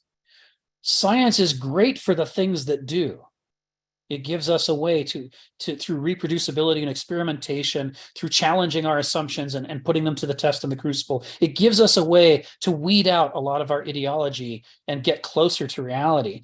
But not all the important parts of reality are measurable, right? We can't measure whether Phil has a right to be treated as a human being. We won't find it in his height or his weight or the color of his skin. We won't find it in his professions of which religion or nationality does he belong to? In none of the things that we can put a number to can we prove that Phil deserves to be treated as a human being like the rest of us, to be treated decently. It lies in a subliminal layer of order. The principles at work in why we have to treat each other with mutual dignity are in something deeper than in what we can measure. And mythoi are great at that. Myths are great at that. They can be used to explain these subliminal things in a way that a scientific equation or a logical syllogism can't. It's not that we can't come along afterwards and rationalize our decision by putting together logical syllogisms that after the fact seem to prove that we were right to grant Phil his rights, or that we were right to strip Phil of his rights. But the problem is a logical syllogism can be built for either one. Right? That's the danger of noesis. It's too disconnected from reality. It only has to be internally self-consistent, and that's all. And you can make almost anything be internally self-consistent if you work at it. If you've been trained in the discipline of math and logic, you can construct whatever logical syllogism you need to work out the logic for how you're going to treat Phil. But to treat him right, that depends on getting past the level of noesis to that third level, where we're harnessing our logic to the deeper subliminal principles, which is what myths are great at describing, according to Kenneth Smith in this text.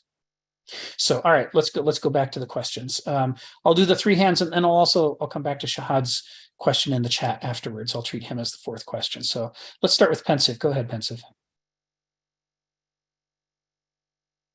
You got to come off mute, though.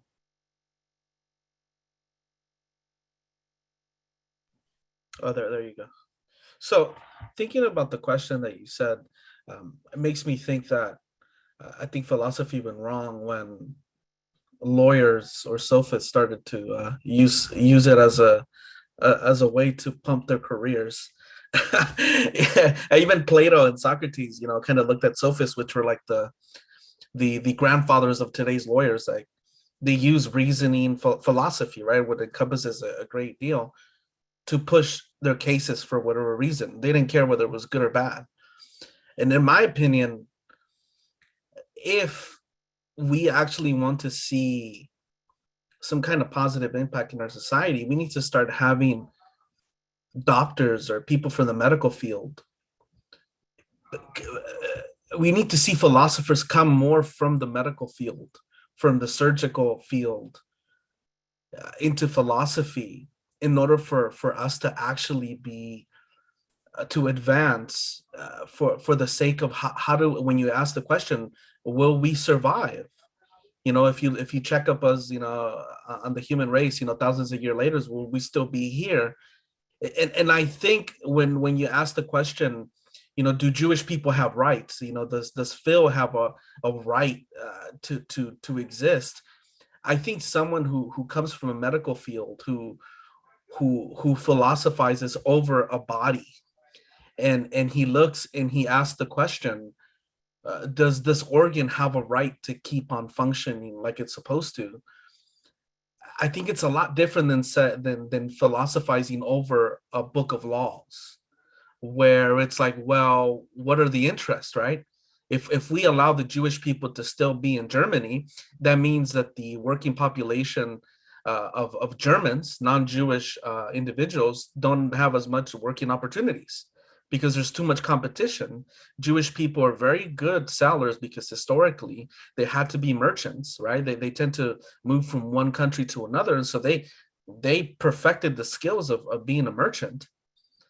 Whereas German people, they didn't have that skill, so they're at a disadvantage in selling, and modernity is becoming more, technological, information based. And so I think philosophy over, if not to be crude, but philosophy over an open body could actually answer the question, what is good for human beings, right? Like if we can think about what's good for our physical or human organs, well, we would have a different view of the world. We wouldn't be promoting this unlimitless McDonaldization of the world. We would be promoting healthy foods for the human organs. Certain policies, for example, on climate change, right, which is a concern of today, we would probably be putting more investments in clean energy, because we believe that, you know, all these fumes are not good for our human organism.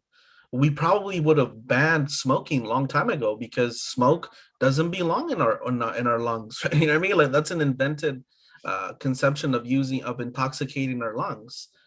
So I think that we've been too heavily influenced by lawyers. Excuse me. It's quite all right. Yeah, I know how it goes with the dogs. Well, you could pick up again later, no problem. You know, there's I'm halfway with you. There's issues about there's ways in which medicine and medical practice have at times really pushed us to ask the questions about ethics that we should have asked long before, but they came to a head in medicine. You know, as soon as you get the ability to keep somebody's body going, but not their mind, it raises all kinds of questions that we didn't think to ask before, for example. The thing is, we have to make sure that we don't draw the conclusion that medicine, therefore, will inevitably lead us to the right decisions. Because consider in the United States, up through the 1970s, an enormous amount of time when Indigenous women went to the hospital, whether to give birth or for some other reason, they would be, by their white doctors, involuntarily given hysterectomy so they couldn't reproduce. This was still happening in the 1970s in the United States of America. During my lifetime, this was still happening.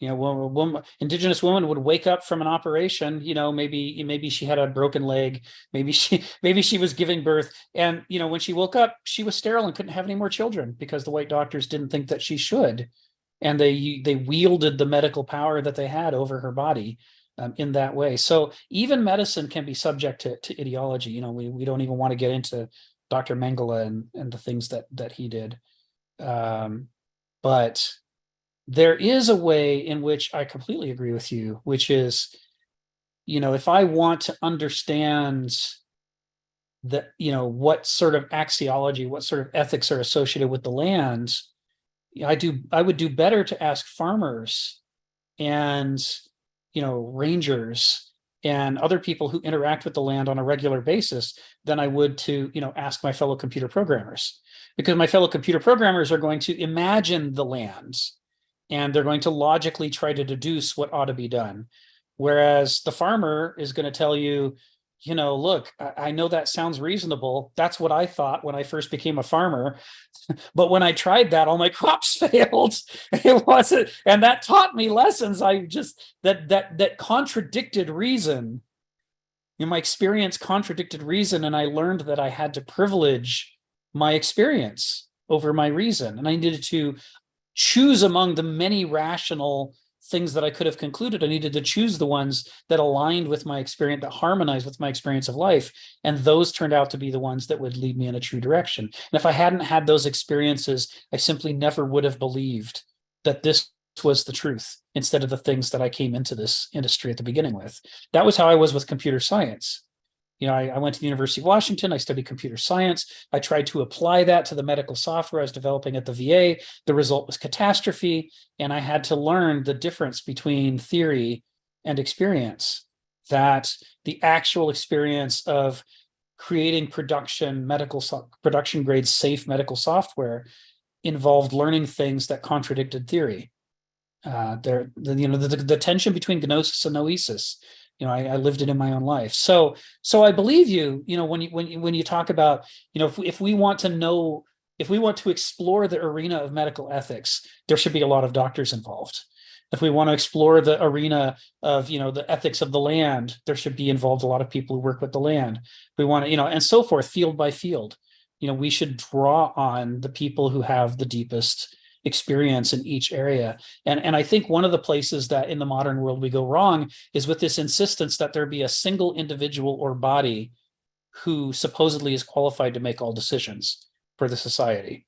We'll just have one Congress, and there'll be a generic Congress that is in charge of all decisions, medical decisions, land decisions, you know, what films are you allowed to make? In every decision, they'll make them. Nobody's universally competent. It's better to divide those decisions up and put them with groups that are more specialized than that. So I think that that's the lesson I would draw from what you were saying.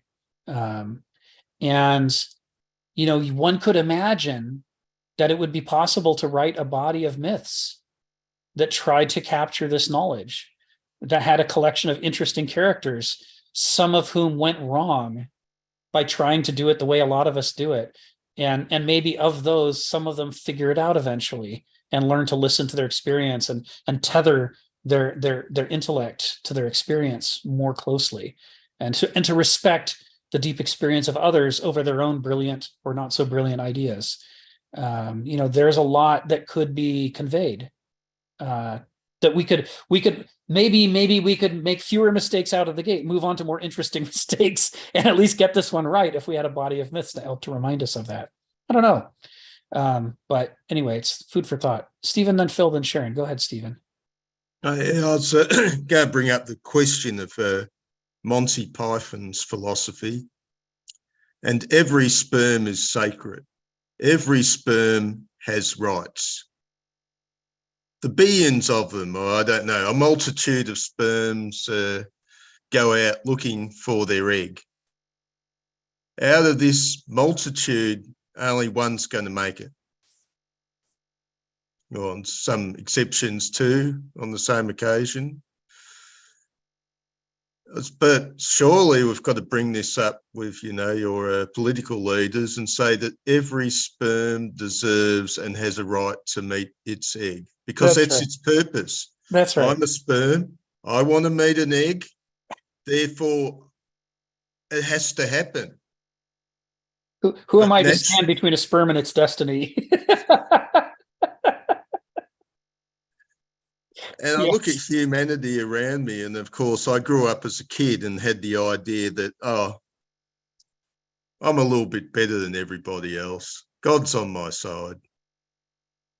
And of course, as I become an adult, I realise that's not quite true. There's a multitude of humanity, all with their own ambitions, all with their own aims. In fact, I'm thinking of complaining to God and saying to God, I thought I was special. I'm very annoyed that there are so many other human beings. It detracts from my specialness. I probably spent most of my life as a Marxist. You have the socialist idea that everybody should get what they want. They all have a right. But then I did some adding up in my 40s and realised that this is not going to happen. The preppers might be a broken clock, but this is the way history works. Occasionally, the preppers are going to be right. And we've now hit, we were having a great time. There was no war. Well, no war between the major powers, really, for the last number of decades. Now it's returning. Everyone's still arguing, when's the government going to give me a house and a car? I used to be a socialist. The only trouble is when you give everybody a house and a car, they come around, they come back and they say, well, that car isn't good enough. That house isn't big enough. I want more. This is the downfall of this type of socialism, because people will always want more. Effectively, they're all in a competition for acquisition, no matter what your politics are. Don't tell me that in Leninist Russia there wasn't a competition for acquisition. And whether it's good or bad, it's a fact. I've come to this conclusion that nobody could really come up with an idea of where civilization and culture is going to go. They can think about it, they can talk about it, but they don't have the answers, because the answers don't seem to be in the conscious motive. If we made conscious choices, for example, I'm an animal organism, I'll eat myself to death. I'll satisfy all those impulses. Well, if I did succeed in satisfying every animal impulse, I would stop moving and die. That's part of it. The animal organism always desires something further, eventually. But this, I've brought up a few points here, but, you hear people every day saying, oh, well, this is, this Albert Ellis dude. He did have that point. There's a difference between ideas and reality. There's a reality. I evolved to be a jellyfish or something, and I gained a central nervous system, and I could start to create a map of my environment. We've gone even further. We can fantasize about our environment where, I don't know, I can hitchhike on the side of a road and an attractive 18-year-old blonde comes along in a sports car and takes me to her mansion in the sky, It's not exactly going to happen, but Probably not, but not Yeah. certainly not. I think when Might be happen, careful, Stephen. huh? It might happen. 1 in a million chance, but it might happen. Will you be happy? Well, that's your fantasy, right? You're the one walking down the road when she comes along, not me. But also part of the thing is you think it's going to make you happy. Right. This is bedazzled when he's Right. given the wishes, Yeah. but it doesn't quite work out because he hasn't really understood himself. That's my issue. I don't think there is anybody. It's great to try and understand how things work, but beware that thing where you think that I've got the answers. There are too many people running around thinking their simple ideas are the answers. I've come to the understanding that reality is a heap more complex than I ever imagined. Yes. And there's a lot of people running around thinking, it's simple. Me want, me get.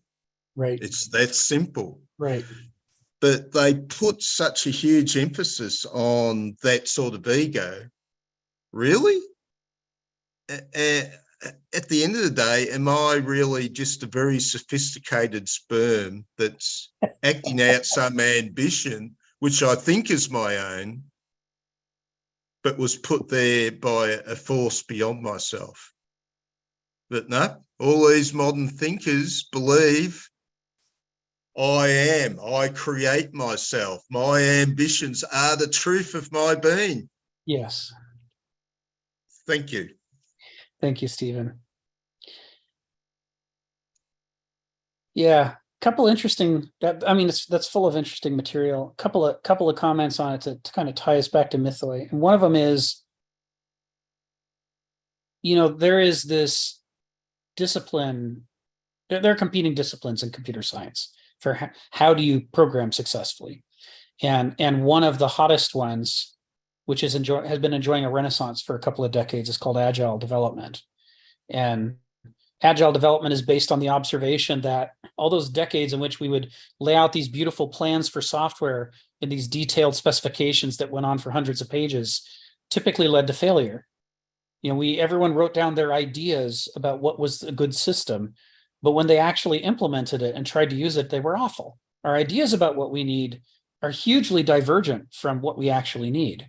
And the more you might not be surprised that would happen in a complex field like medicine, where nobody knows all of medicine. And so how could we possibly get the specification right? But it turns out even simpler things like calculators frequently get it wrong too. Frequently, the best calculators are not the one that just came off somebody's drafting board, but they're like the 10th or 12th or 20th iteration, where they've been gradually improving them based on feedback from the users about what was wrong with the earlier one. And that's true with software too. The best software is typically the software that you've had a lot of users responding over a lot of years, giving you feedback, and you don't have any perverse incentives preventing you from listening to them. So you keep incrementally improving the software. It's like, and you improve it not by, let's add another bell and another whistle, but you improve it by saying, the guy writes in and says, this software is pretty good, but I hate this part right here. It slows me down every time. If only it did X, then I would be able to do my job faster. And, you look at it, you go, you're right, we are getting in the way. Let's remove that problem. And that'll be the new version of the software. And then they write back and go, whew, that's great. You saved me 5 minutes every day. There is this way, and this is what agile development grew out of. Agile development is the philosophy that rather than having great big plans that you spend years developing and then perfectly implementing them, you should be going for faster cycles with your users. You should be having a conversation with your users, give them a quick draft of the software so they can give you feedback, and you can remove the problems they identify and you can give them another draft and so forth, because that gives you more cycles of improvement. This is how evolution works in biology. It's gradual change over time, accumulating lessons learned over and over and over until finally you have an enormous body of lessons learned. So, people began to develop these theories and try to write down, well, what is agile? What is this thing that we're doing that's working? Why does this work? And for a while, we got hooked on this idea of user-driven software. And the idea of user-driven software is programmers don't know medicine as well as doctors do. So we should let doctors tell programmers what they need. And the more you let the doctors say what they want, the better the software will be. But we discovered a very interesting thing, which goes right to what you were describing, which is why I'm bringing it up. It turns out it's only true half the time. If doctors tell you what's wrong with the software, they're almost always right about that. If they say, this slows me down, this gets in the way, this forces me to do this thing manually, why can't you produce a report to this? They're almost always right. And if you do that, the software, if you do what they ask, the software almost always improves. But if you ask the doctors to tell you what would the perfect medical software be like, they're as bad at it as the programmers are, because you're inviting them to fantasize in the realms of logic and not in the realm of day-to-day lived experience where they've got a real problem. So this goes right to what you're saying. Not, saying what we want, understanding what we want, understanding what we need is like, turns out, my cat has no trouble understanding what she wants, right? She doesn't want to eat all the food in the world. She eats as much food as she wants. And when she's done, she comes and takes a nap on my lap. The eating is over. She doesn't just keep going. She doesn't have theories about what the perfect life would be like. She just experiences her life and tries to address the problems as they arise. And as a result, she's closer to the reality of her needs than we are, because we can hardly stop ourselves from fantasizing, sometimes freely according to our desires, sometimes ideologically according to our ideas. Can hardly stop ourselves from fantasizing about the perfect world and how we're going to get there and try to make it. One of the big critiques, of Marxism is that with such a focus on prescribing how it's supposed to come out, we miss the opportunity to learn the lessons day to day and accumulate them. If the revolution is supposed to overthrow everything and in one fell swoop take us to paradise, the problem is, isn't that mean we're chucking everything that works right and we're starting over again at the drafting board, which means we've got a version 1 society? Whatever the transition is to whatever comes after modernity, it can't possibly be, let's go sit at a drafting board, draw up our vision of a perfect society, and let's just do that. It's going to have to be learning the lessons day by day of what didn't work and trying to fix whatever the most prominent problems are. And if we do that, it liberates us from having to answer questions like, would the world be better or worse if everybody had a house? Right? We don't have to have a grand theory. All we have to do is solve the immediate problem in front of us as best we can and move on and see what happens. Run a lot of experiments over and over, give the world a lot of chances to teach us. And then we can let go of our ideologies and be closer to, what the world has to say. I don't know where it leads, and it's part of why, Kenneth Smith says, people get frustrated with him for diagnosing modernity and not describing the alternative. He's like, why would I know the alternative? We'll have to get there experientially. It's going to, whatever it is, it's going to be something I don't know. And that leads me to kind of the last thing I'm going to say before I call on Phil. And that is the programming language that we use in medical computing is called M. It used to be called MUMPS. It's a very strange language. It has a lot of very strange features, but in a nutshell, it's stronger than most languages at dealing with text and organizing text into various database structures. Because in medicine, you have an enormous amount of textual information, whether it's numeric, whether it's dictations from doctors, whether it's policies and best practices, or the results of study. That's all text, right? So it makes sense that it be a text processing language. And of course, you can't forget the medical record, because, you know, if you don't remember your patient's allergies and their treatment regimen, then you're not going to be very effective as a doctor from one day to the next. So as a prosthetic memory focusing on databases, it makes sense that that would be a core strength. Well, the database structures it uses are unlike any other in the world. It is the weirdest language in the world when it comes to how it stores data. It turns out to be great for medicine. I won't belabor the details, but I once had an opportunity about 15 years ago to ask one of the original creators of MUMS, how on earth did you come up with this bizarre design? I mean, it's so counterintuitive until you're using it, and then it's perfect. Like, you know, what insight led you to design it this way? And he laughed. He says, you think we designed that? We didn't design that. He says, all we did was we talked to our users every day, and they would report problems, and we try to fix the problems. And one day we looked up and we had this weird database design. It's like none of us could possibly have designed that. It didn't fit any of our theories or ideologies. It just emerged gradually from the experience of fixing problems for the users. And yeah, it's great, but it was something that the world had to teach us through trial and error that could not have been learned any other way. If somebody at the beginning had just come and given them the design, they would have thrown it out. That's just that. Well, that's ridiculous. Can't possibly be that. That's nothing we recognize or understand. But having fought their way through the lessons, fixing the problems, they were backed into the corner of having to do things the right way, against their own against their own worst but passionate judgment.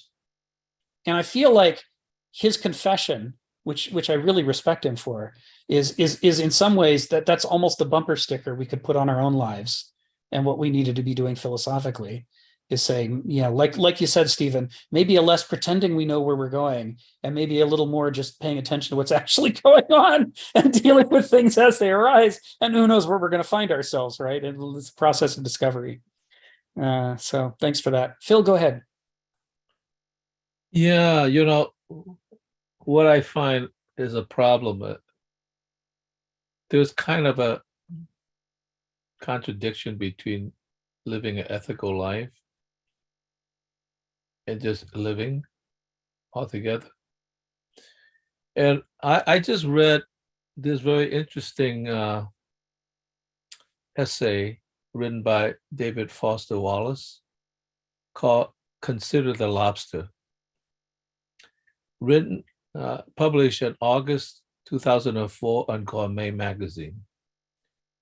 Very interesting, because it posed an ethical question that, you know, that reminds me about existence as a human being. First of all, he was writing about the essay about the lobster festival that happens every summer in Maine, in the Maine coast, up and down Maine coast, the middle part of Maine. And he sort of at first lampooned the festival itself. In other words, you know, instead of like going out and actually really enjoying and maybe even being nostalgic for the yesteryears when you could just comfortably feel the environment and, you know, go out with your loved one or whatever and tour the bay and all that kind of stuff, and maybe have a wonderful, enjoyable dinner in the evening, you know, and by the seacoast, and just have a sumptuous dinner. You're thrown into this sort of like spectacle, which is jammed with all sorts of people. It's crowded, and to such a degree that, you know, you're like, the stuff is slapped on, and it's too crowded, and people are bumping into each other, and you're not there.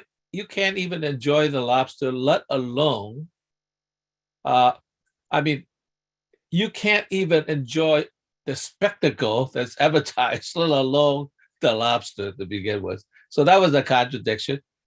It was a kind of a interesting way to lead into the meat of the article. Then he talked about the lobster, and he talked about how,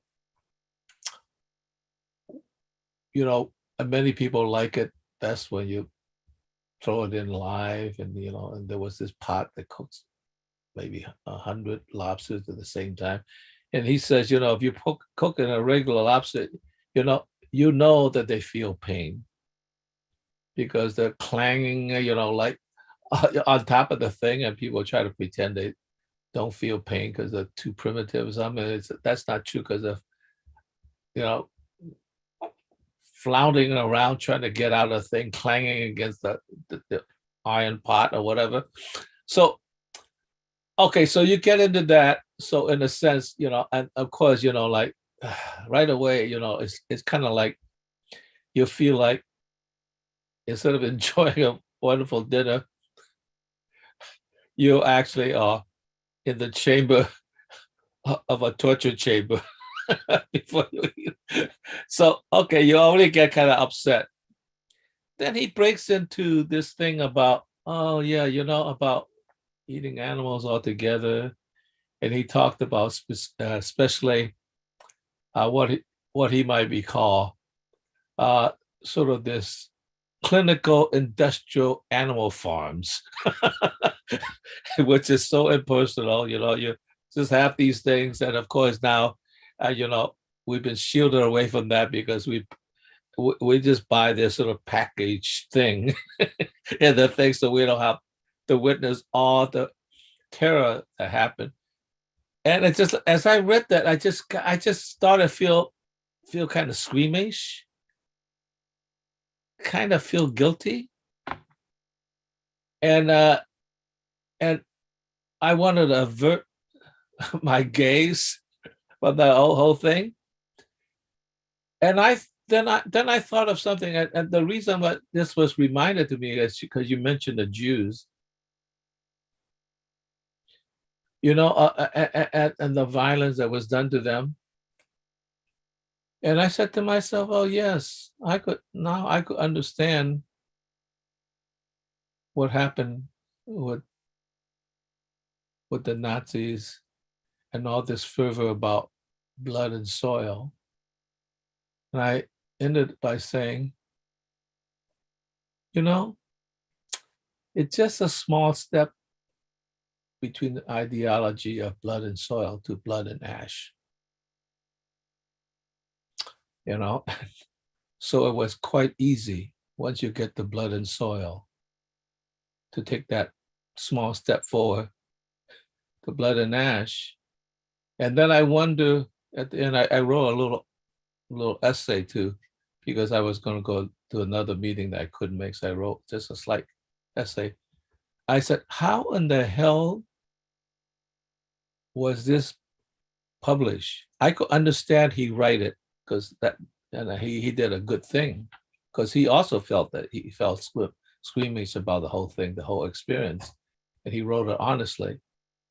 But how did it get published? Because this has nothing to do with the connoisseurship of fine dining that turns out to be an art form, but you're experiencing a torture chamber that reminds you of the Holocaust. like I said, indeed, is there some mole that dug a deep burrow into the corporate system that allowed this to be published in Gourmet magazine? So that was very interesting that it was able to be snuck in there somehow. It must have been a mole.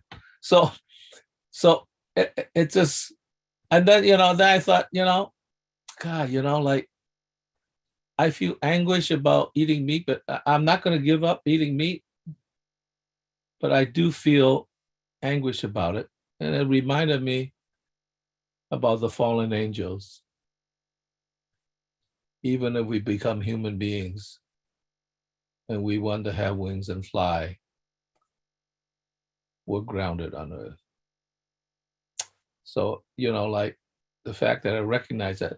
So, but that also gives me something that's good in this, in understanding this, because it reminded me about, yes, you need compassion to have ethical behavior.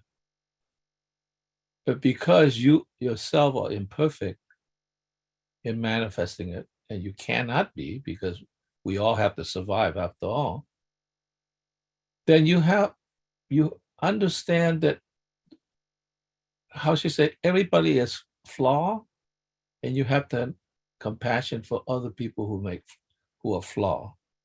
Now, there are limits to me. I mean, I'm not going to say, oh, I forgive you for throwing that guy into the oven. I mean, there are limits, but you have to develop in this condition that you yourself are flawed, because that's a human condition, that you have to have compassion and forgiveness to a degree to other people who have not acted perfectly. I think that's also part of ethics as well. And quite often you get so riled up by somebody who mistreats somebody else or mistreat you, and then you're fighting mad, and that gets another level. So I think you have to have compassion to have ethics, but you also have to have compassion to have forgiveness. Below a certain limit. Above that, I would have no compassion. So Thanks, Phil. you should read that article. I certainly will. Very well. I certainly will. I'm looking forward to it. Thanks. Yeah, I don't eat lobster, but my wife does, and she loves it. Yeah. And my cats do. Some of the cat food mixes, you can get some that have a little bit of lobster along with something else, and they're all carnivores, and she's a carnivore, and that's fine. That's their nature. But not me. So Sharon, go ahead, come off mute and tell us what's on your mind. I want to be your cat if you're feeding them lobster. So. Oh, you sinner. Well, first of all, I heard so many interesting things there. And so I looked around for one sentence to explain the rights of individual organs, which I think I was fascinated by Stephen's The Rights of a Sperm, all 6 million of them that come cascading down, right? And the rights of organs. And I found one sentence from the text here that I liked. Myth made the Greeks conscious of their own narcotic perspectivism. It described it as a logic of the irrational. And I believe in life, you always have to aim for balance. So does a sperm have rights? Does a kidney have rights? Does a set of breasts have rights? And I would say no. And I think when I look at the culture today and I look at the abortion debate, a fertilized egg at 6 weeks, does it have rights? And my answer is probably not. It has no viability. How is it going to have a right? And that's a debatable question, because the question of abortion is a very, very nuanced subject. And I think right now in the culture, we're living through the confusion that poor definition has created, right? So whether an individual organ has rights, I would say no. The only right it has is to be part of an entity called the human body. And the second thing I heard, I think it was Pensive, that talked about that philosophers need to come into medicine. Well, I had the privilege of working alongside a couple of docs whose undergraduate degree was in philosophy. And what it did, what I thought, how it differentiated them from their peers, was they looked into ethics more. And in practice, believe it or not, we come up with the philosophical boundaries or definitions of ethics, but it really comes down to culture. Very, very big cultural impact. And you could see that. I mean, genital mutilation is accepted, but it's a cultural thing in some parts of Africa and in some parts of the Muslim country. But here, it's a horror. Is that ethical? When you get here, do you view that person, that act as unethical? No. It was what that culture accepted. So Philosophers are there, but the ethics that they practice is limited by the culture of the organization that they're in and the culture of the individual patient. That's where the bottom line of ethics really stops.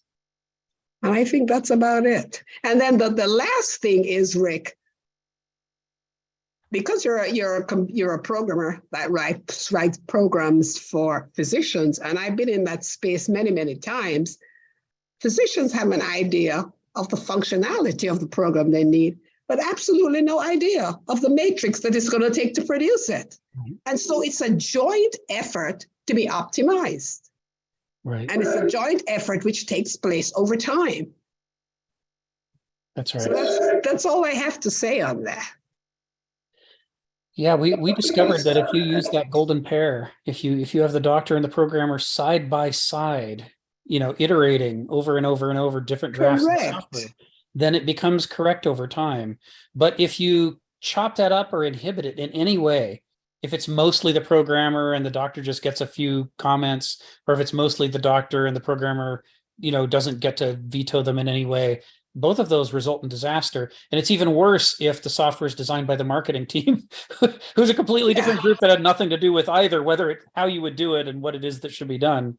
And yet most medical software is designed by the marketing teams. That's why they're usually problematic in the initial rollout phase. Yes. Right. And to the point where it's absolutely non-functional. I also saw another comment here about, I've been the chairman of many building committees when we're building new areas, cancer centers, outpatient centers. And again, that's where you have to have synchronization and cooperation. But you're building an operating room. How are you going to know how many spots to put into the recovery room unless you ask the people using it? And so for a 4 operating room, it's 1.5 per room. So do you build 6? Do you build 8? Do you build exactly 4? Because if you don't get input, then when the entity actually starts to function, you have backups and holdups, and then that translates into money. So it's always a joint effort. And I come back to my very, very strong belief about life and philosophy, that everything is a balance. Nothing is absolute. Mm-hmm.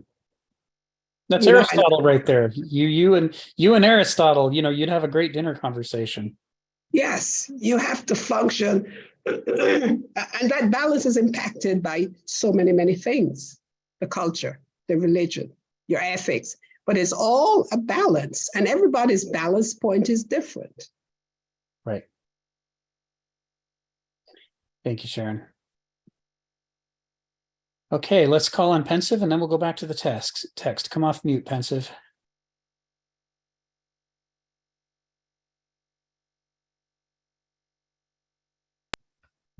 It's interesting hearing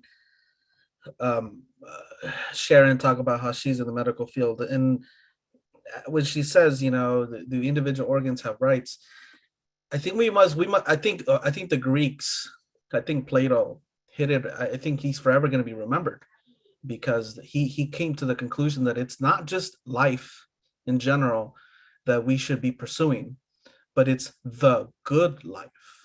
And so when we ask the question, should certain individuals be allowed to exist?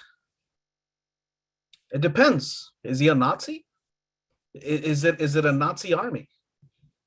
And do they have if we translate it to the world of biology, are they a virus that they're seeking to destroy other life, trying to produce more life?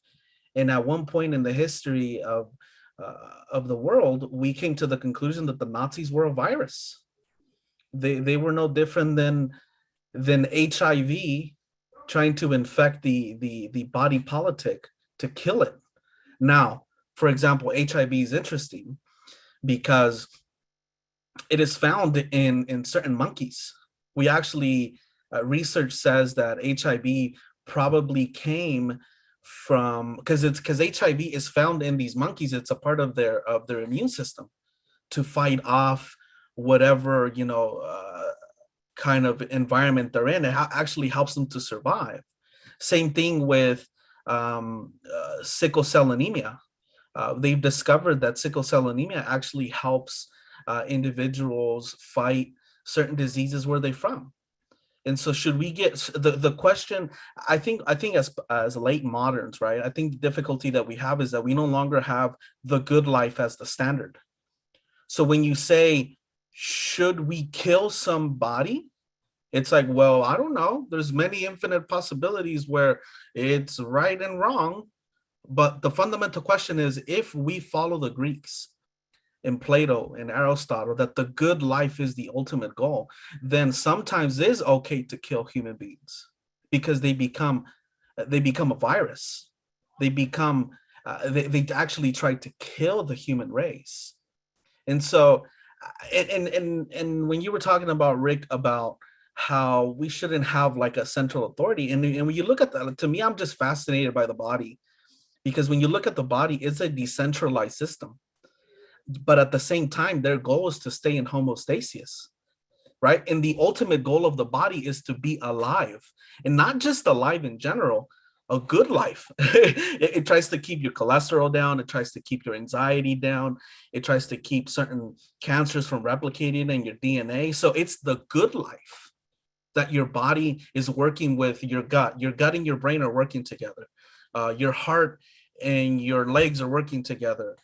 All different organs, right? Different organs are working differently, and they come together in this unison, this symphony, to produce one beautiful piece of music.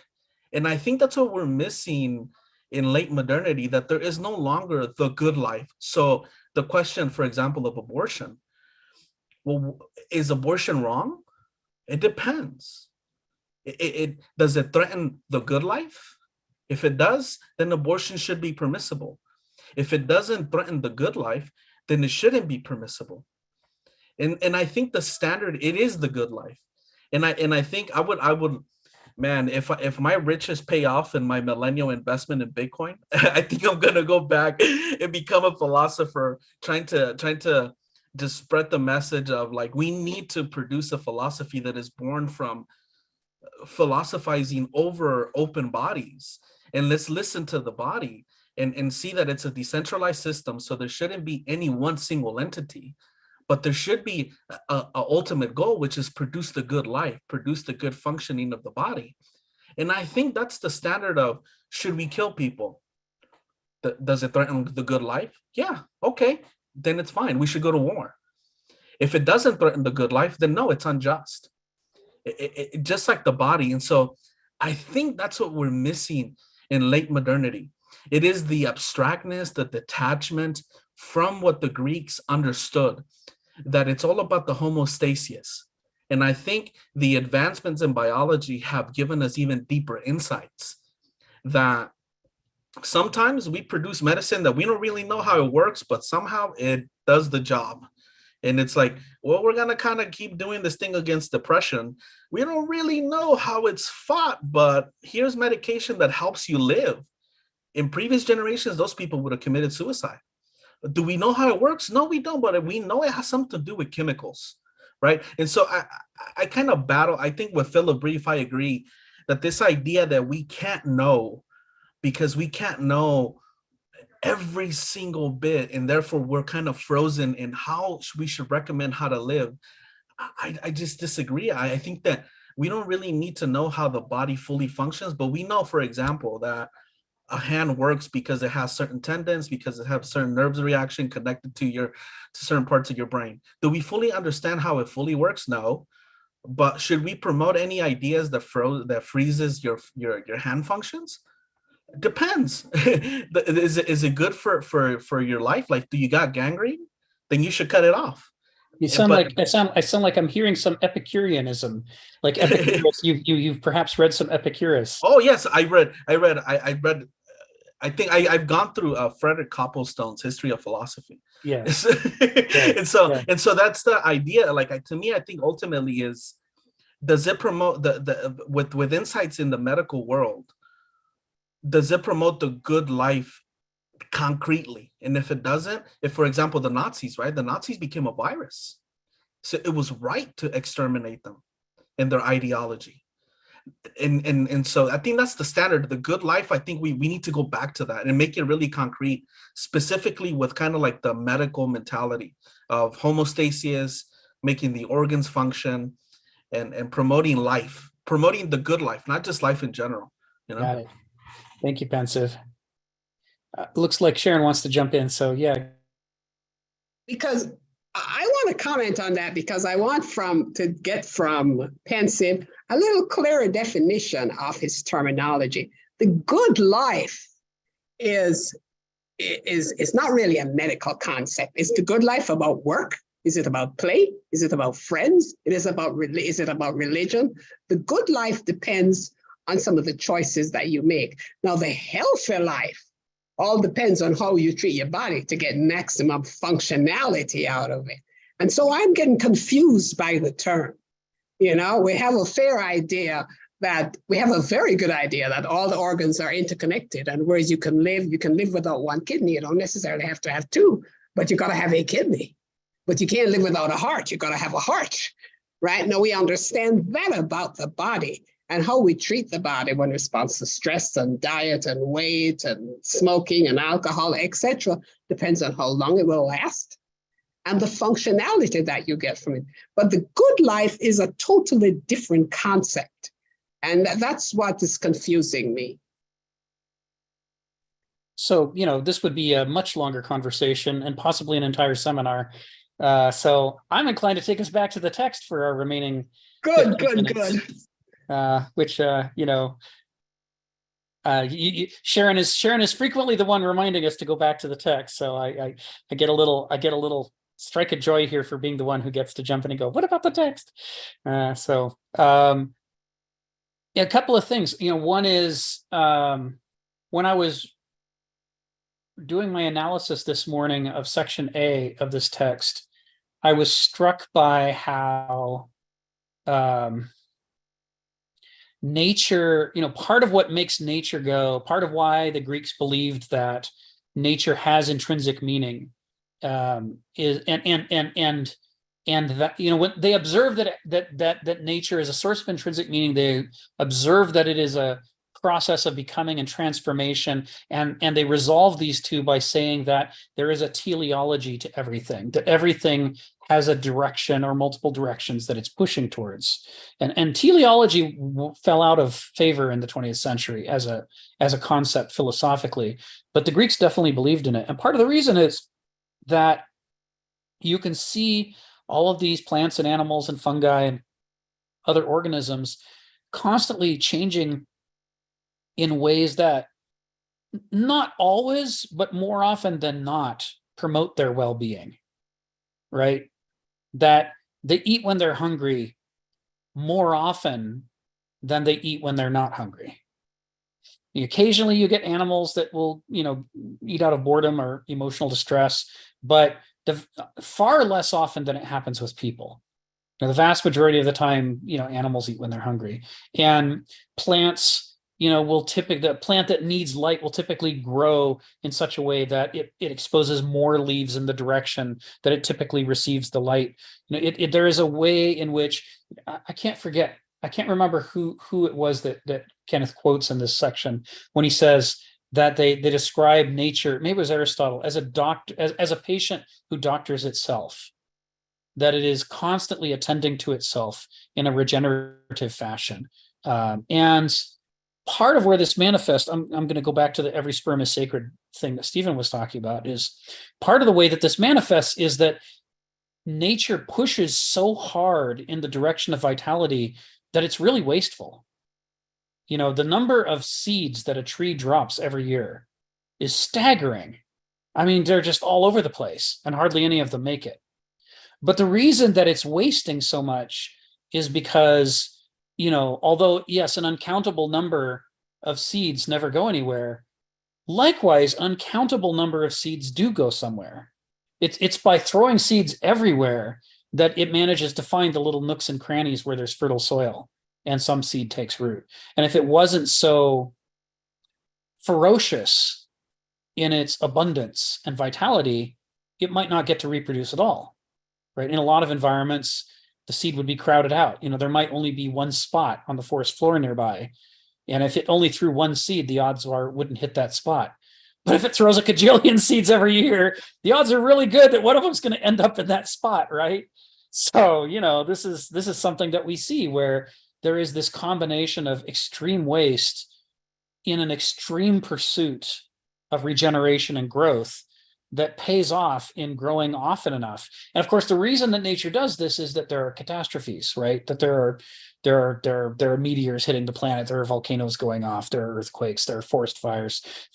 Constantly nature is being shoved hard back the other way at unexpected intervals. And what I'm struck by is the way that in the history, I've been studying the archaeology of Europe.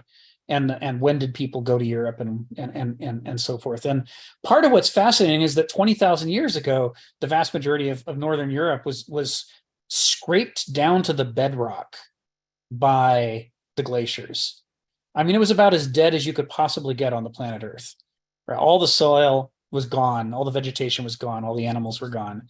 And yet, when the world warmed up and the glaciers began to retreat, the tundras followed immediately. I mean, there wasn't some, as far as we can tell archaeologically, there was not some long period of hundreds or thousands of years when there was bare rock, right? Where here's where the plants ended, here's the bare rock where the glaciers used to be, and here's the glaciers further north. That never happened in the history of Europe.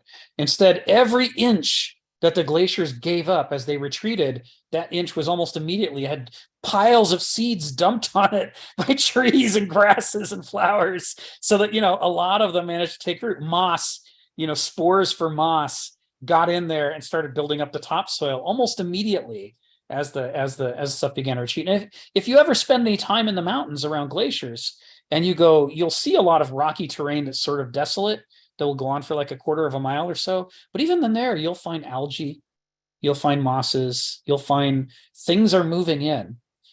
In Washington State, one of the classic examples is Mount St. Helens. We traveled south not that long after Mount St. Helens. We did a road trip. And what I can tell you it looked like driving through that area shortly, in the next year or two after the eruption, is it looked like somebody had dropped toothpicks all over the place. And that was the forests of ancient trees. There were so many and they were scattered so widely, they're just down everywhere. From the power of the eruption, the blast, the force of the eruption just knocked them all over. It was about as desolate as it could make things, short of, being a lava field. And yet within a year, new flowers were coming up. I mean, it was that fast. Nature is aggressive in its weave of its energies towards regrowing itself, healing itself, extending itself. Stephen talked about this, the yearning of life to grow and extend. It's clearly a drive that nature has. And for modernity, especially 20th century modernity, to pretend that the world is meaningless and nature is meaningless and all of that is there for us to dispose of and there's nothing we need to think about or concern ourselves with as far as the rights that it might have, is just flying in the face of the obvious evidence anywhere you go. You go into your yard, cut out some sod and make a hole. And yeah, it'll be there for days and weeks and months. But after a while, it'll start to fill in with new life because life has a direction to it. And the direction is to heal itself. Tom Munnecke's classic essay on why a cat is not a toaster, really talks about this fact that, if somebody scars the side of the toaster, if they scratch it, the toaster will never recover ever. It simply will never heal. Somebody could intervene to rebuild the toaster, but it's not going to heal. It has no life to it. But, if a cat gets in a fight with another cat and it gets scratched, it starts healing instantly. It doesn't take long before it heals back over. And in most cases, it's even got fur over that spot again. And you may not even know it has a scratch under there. There is this way in which the living systems have this drive. So this impressed the heck out of the Greeks. When they were trying to understand the nature of the universe, the nature of human society, the nature of culture, the nature of the mind, they made their metaphor not the machine or the part or the object or the tool the way a modern does. It wasn't a great system of moving parts. Their metaphor is the organism. So they saw, you know, the individual as an organism, sure. They saw the natural world as an organism, a great organism full of other organisms, but they also saw language and culture and the economy and legal systems and the polis as organisms. And it became their go-to metaphor for everything. So part of being the ability to take on and off the modernist worldview and take on and off the ancient worldview in its place, to be able to shift back and forth, is learning to shift out of that mechanistic, machine parts oriented metaphor that we just is our go-to metaphor as moderns, and to be able to imagine, what if languages are alive? What if cultures are alive? What if epochs of history are organisms? And once you realize how deeply indebted the ancients are to this metaphor, it becomes really easy, even if you don't read enough of Hegel to where he actually says he's borrowing from the Greeks, you can see it, because he's describing the dialectics of history and the transformation of human civilizations over time in clearly the terms of an organism. So we know where he got that. It's just obvious. Once you see the other worldview, you can see the connection right there. Phil, go ahead. I see you got your hand up. Yeah, I'm pretty sure you didn't mean to say this, but I see an implication of that it means that you could be a good writer for making a justification for colonialism. Because the meaning of life is to spread and conquer. The Greeks were colonizers. And then hold on, right? It's like, yeah, so yeah, maybe the difference you make is that Greeks were colonizers, but they didn't mechanize it, which modern colonialism did, kind of. So, well, the solution is easy. That sounds a little. That kind of sounds a little dissonant to my ears. It should. Yeah, and it's why I'm not a Hellenophile. Okay. I'm not a Hellenophile. Nietzsche and I would argue about this. Okay, because yeah, I mean, that's a justification. Hey, man, get the hell out of here, man. I'm taking over.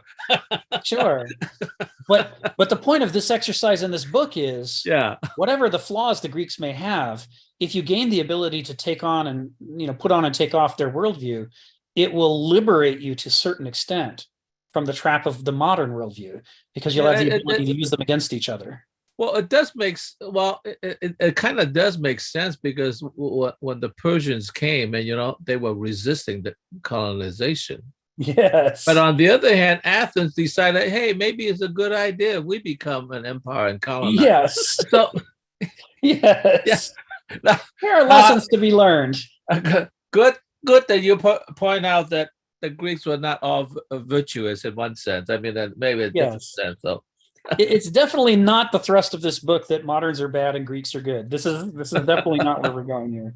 And in fact, it's part of the reason why on the essential book reading list Kenneth Smith has to understand the Greeks, he recommends Thucydides' book, The History of the Peloponnesian War, because Thucydides is living through a time when the Greeks, and especially Athens, are no longer living up to their own ideals. And Athens is trying to act like an empire. And Thucydides is witnessing firsthand where that collides with their other values, their other principles. And so he is critical, although part of the Athenian alliance, he is critical of the Athenians to an extraordinary degree. And it's where we get the famous quote, the powerful do what they will and the weak suffer what they must. And he's not saying that that's a good thing. He's saying that's the evidence that Athens has gone wrong, that the way that they're conducting this war has corrupted the ideals that Athens stood for.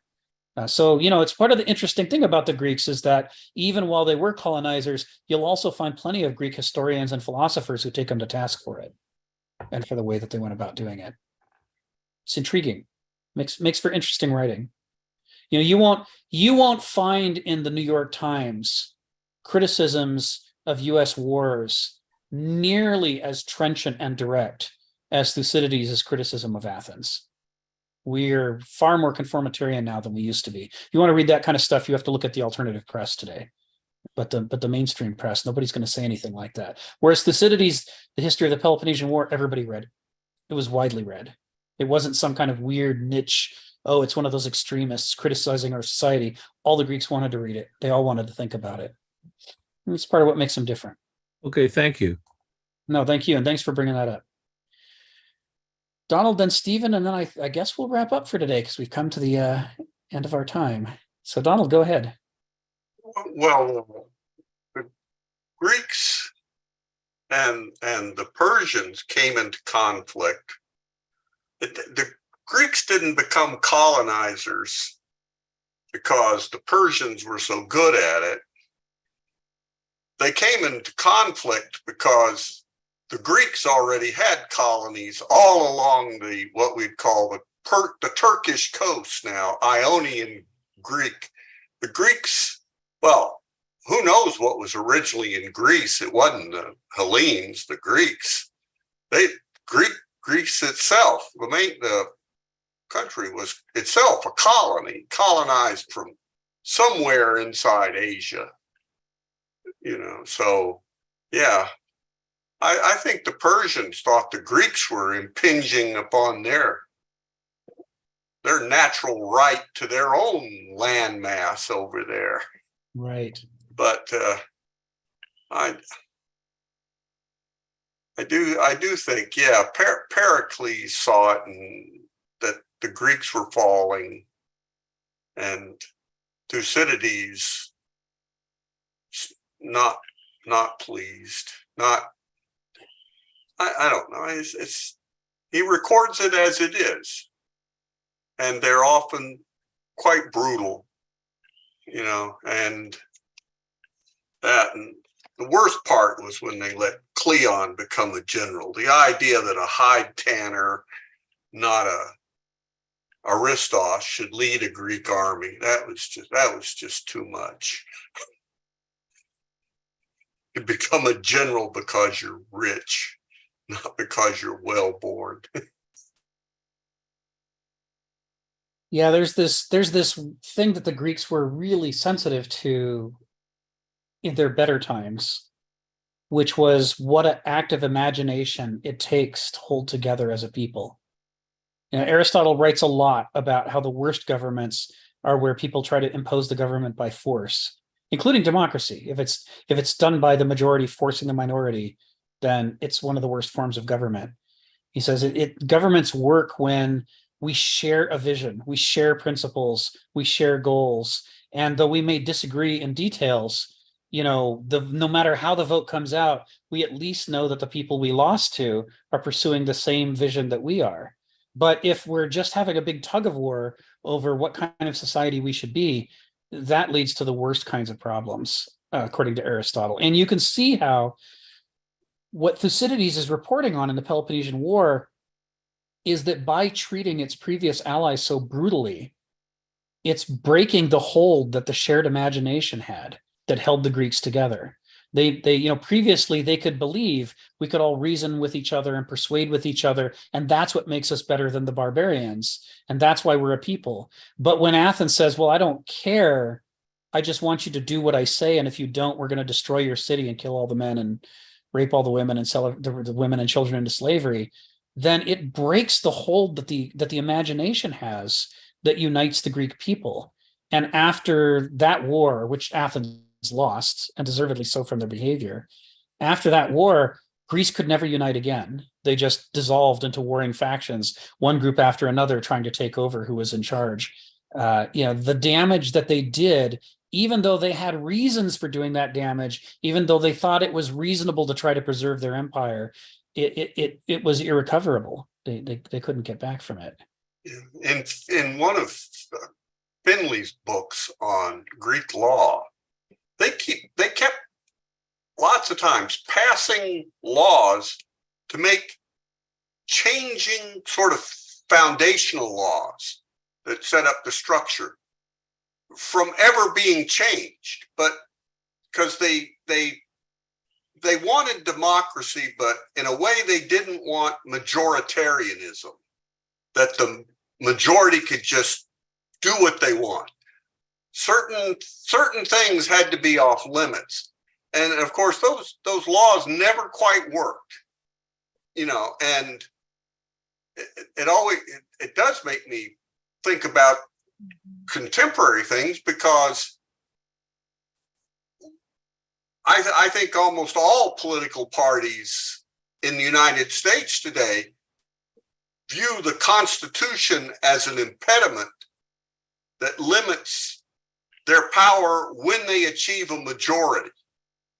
And the Greeks would have said, well, if it's working, that's a good thing. Right. If it's actually constraining the majority from doing what they want, because what people want is almost always wrong, so you're better off not doing it. Well, enough, but it didn't work. Greece, Athens, I think it just descended. It stopped being an orderly democracy with restraint. Mm-hmm. It turned into the kind of tug of war we see in the US now, where each administration tries to undo everything the previous administration did. Stephen, go ahead.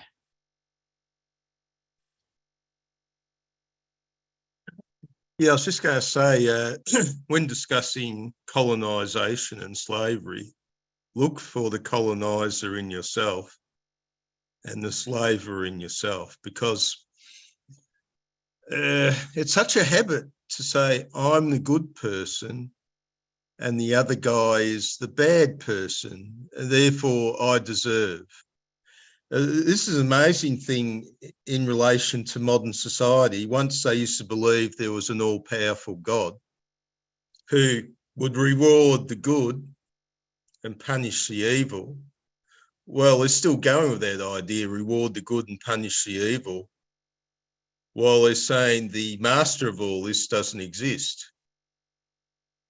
There's a lot of stuff in atheism which doesn't make sense, because they're still acting like there's some all-powerful Christian deity ruling the world, which I actually partly believe in. But I'm just saying the atheists, what's going on there when they, say, this is a problem of the ego.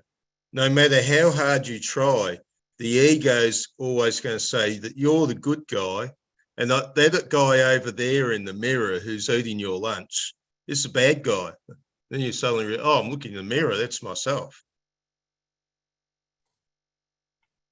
The other question I have is, looking at page 4 of this document, is, of course, he's delineated a whole load of points. This seems to be one of the most complex pages he put out. And the trick is, you can look at the fine detail, but what's it like to step back and suddenly try to figure out how the whole thing hangs together? And that's what I'm curious about. Yeah. Because it's going to take quite an effort to work that out. I guess you spend a lot of time on it, and maybe you can give us a bit of a spiel when you've got time. Yeah. Thank you. Thank you, Stephen. Yeah, excellent points. It's the tendency to demonize the other and sanctify ourselves, or at least sanctify our heroes, is pretty widespread in the modernity, and you can see how it is a form of capitulation to the law of the excluded middle, and it's one of the places where Carl Jung did us all a great service by saying, we have stuff in us that we might not approve of, but that's part of how we're structured, and we're going to lead healthier lives if we can be honest about those parts of ourselves and take them into account, and not just try to project them onto a scapegoat somewhere and blame them for everything bad. I might add something else. When Jordan Peterson tells the children of the world to clean your room, people freak out. But this is the thing, when people get an order that they have to do something right, they really believe that I've got to get that done, or I'm bad. But no, you don't have to. You can just look at your dirty bedroom and you can say, I know I should clean it, but I don't have to. And this is the trouble. The danger is here. This is the danger. That because people have that impulse that they don't want to clean their room, they'll to get out of it, they'll shoot the messenger. That is, oh, you should clean your room. I'm going to shoot the messenger, and then I don't know I have to clean my room. Suffering alleviated. But I say no, it's better to get the message and know the message is there and meditate upon that dirty room than to shoot the messenger. It's better that, look, you know what's right, but you don't have to do it, because the absolute worst thing you can do is to diminish that sense of what's right. Meditate on it. You don't have to follow through on it, but don't shoot the messenger. Thank you. Thank you, Stephen. And is it a short thing, Phil? Because we got to wrap up, or is it a long thing? Yeah, it is a short thing. Go ahead. I mean, I think there's really, when you don't have an absolute God, it does boil down to the exactitude of language. And once again, goes back to myth and logos. Like, I think that you have to have some kind of order. And I think human beings have an intuition to what is right in proximity, right? So if you look at the preamble of the Constitution, it basically boils down, just do the right thing, okay? I think most people could agree on that. The problem is, like, what the hell is the right thing? That's when you get in trouble. And when you try to define that, then there's going to be disagreement. So I think, which means that you have to leave it to judgment in individual cases and relationship to the context. I mean, so if you write down an absolute law, it's not going to fit, because, some other situation.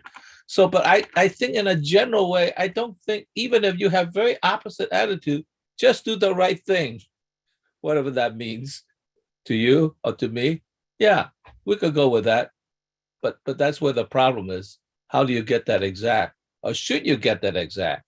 Or should you just leave it always to exactitude? It's something that, in a sense, must be judged. Because so judgment is really a very high, important thing, more than reason and more than just a feeling too. You have to make a judgment, and understand that you're incapable of making a judgment, but nonetheless, you're going to do the best you can. That's it. Thank you, Phil. And on that, I think we're going to wrap up for today, and we'll pick it up again next week. I had a great time. And I hope you guys enjoyed it too. 2 weeks in a row, you're doing good.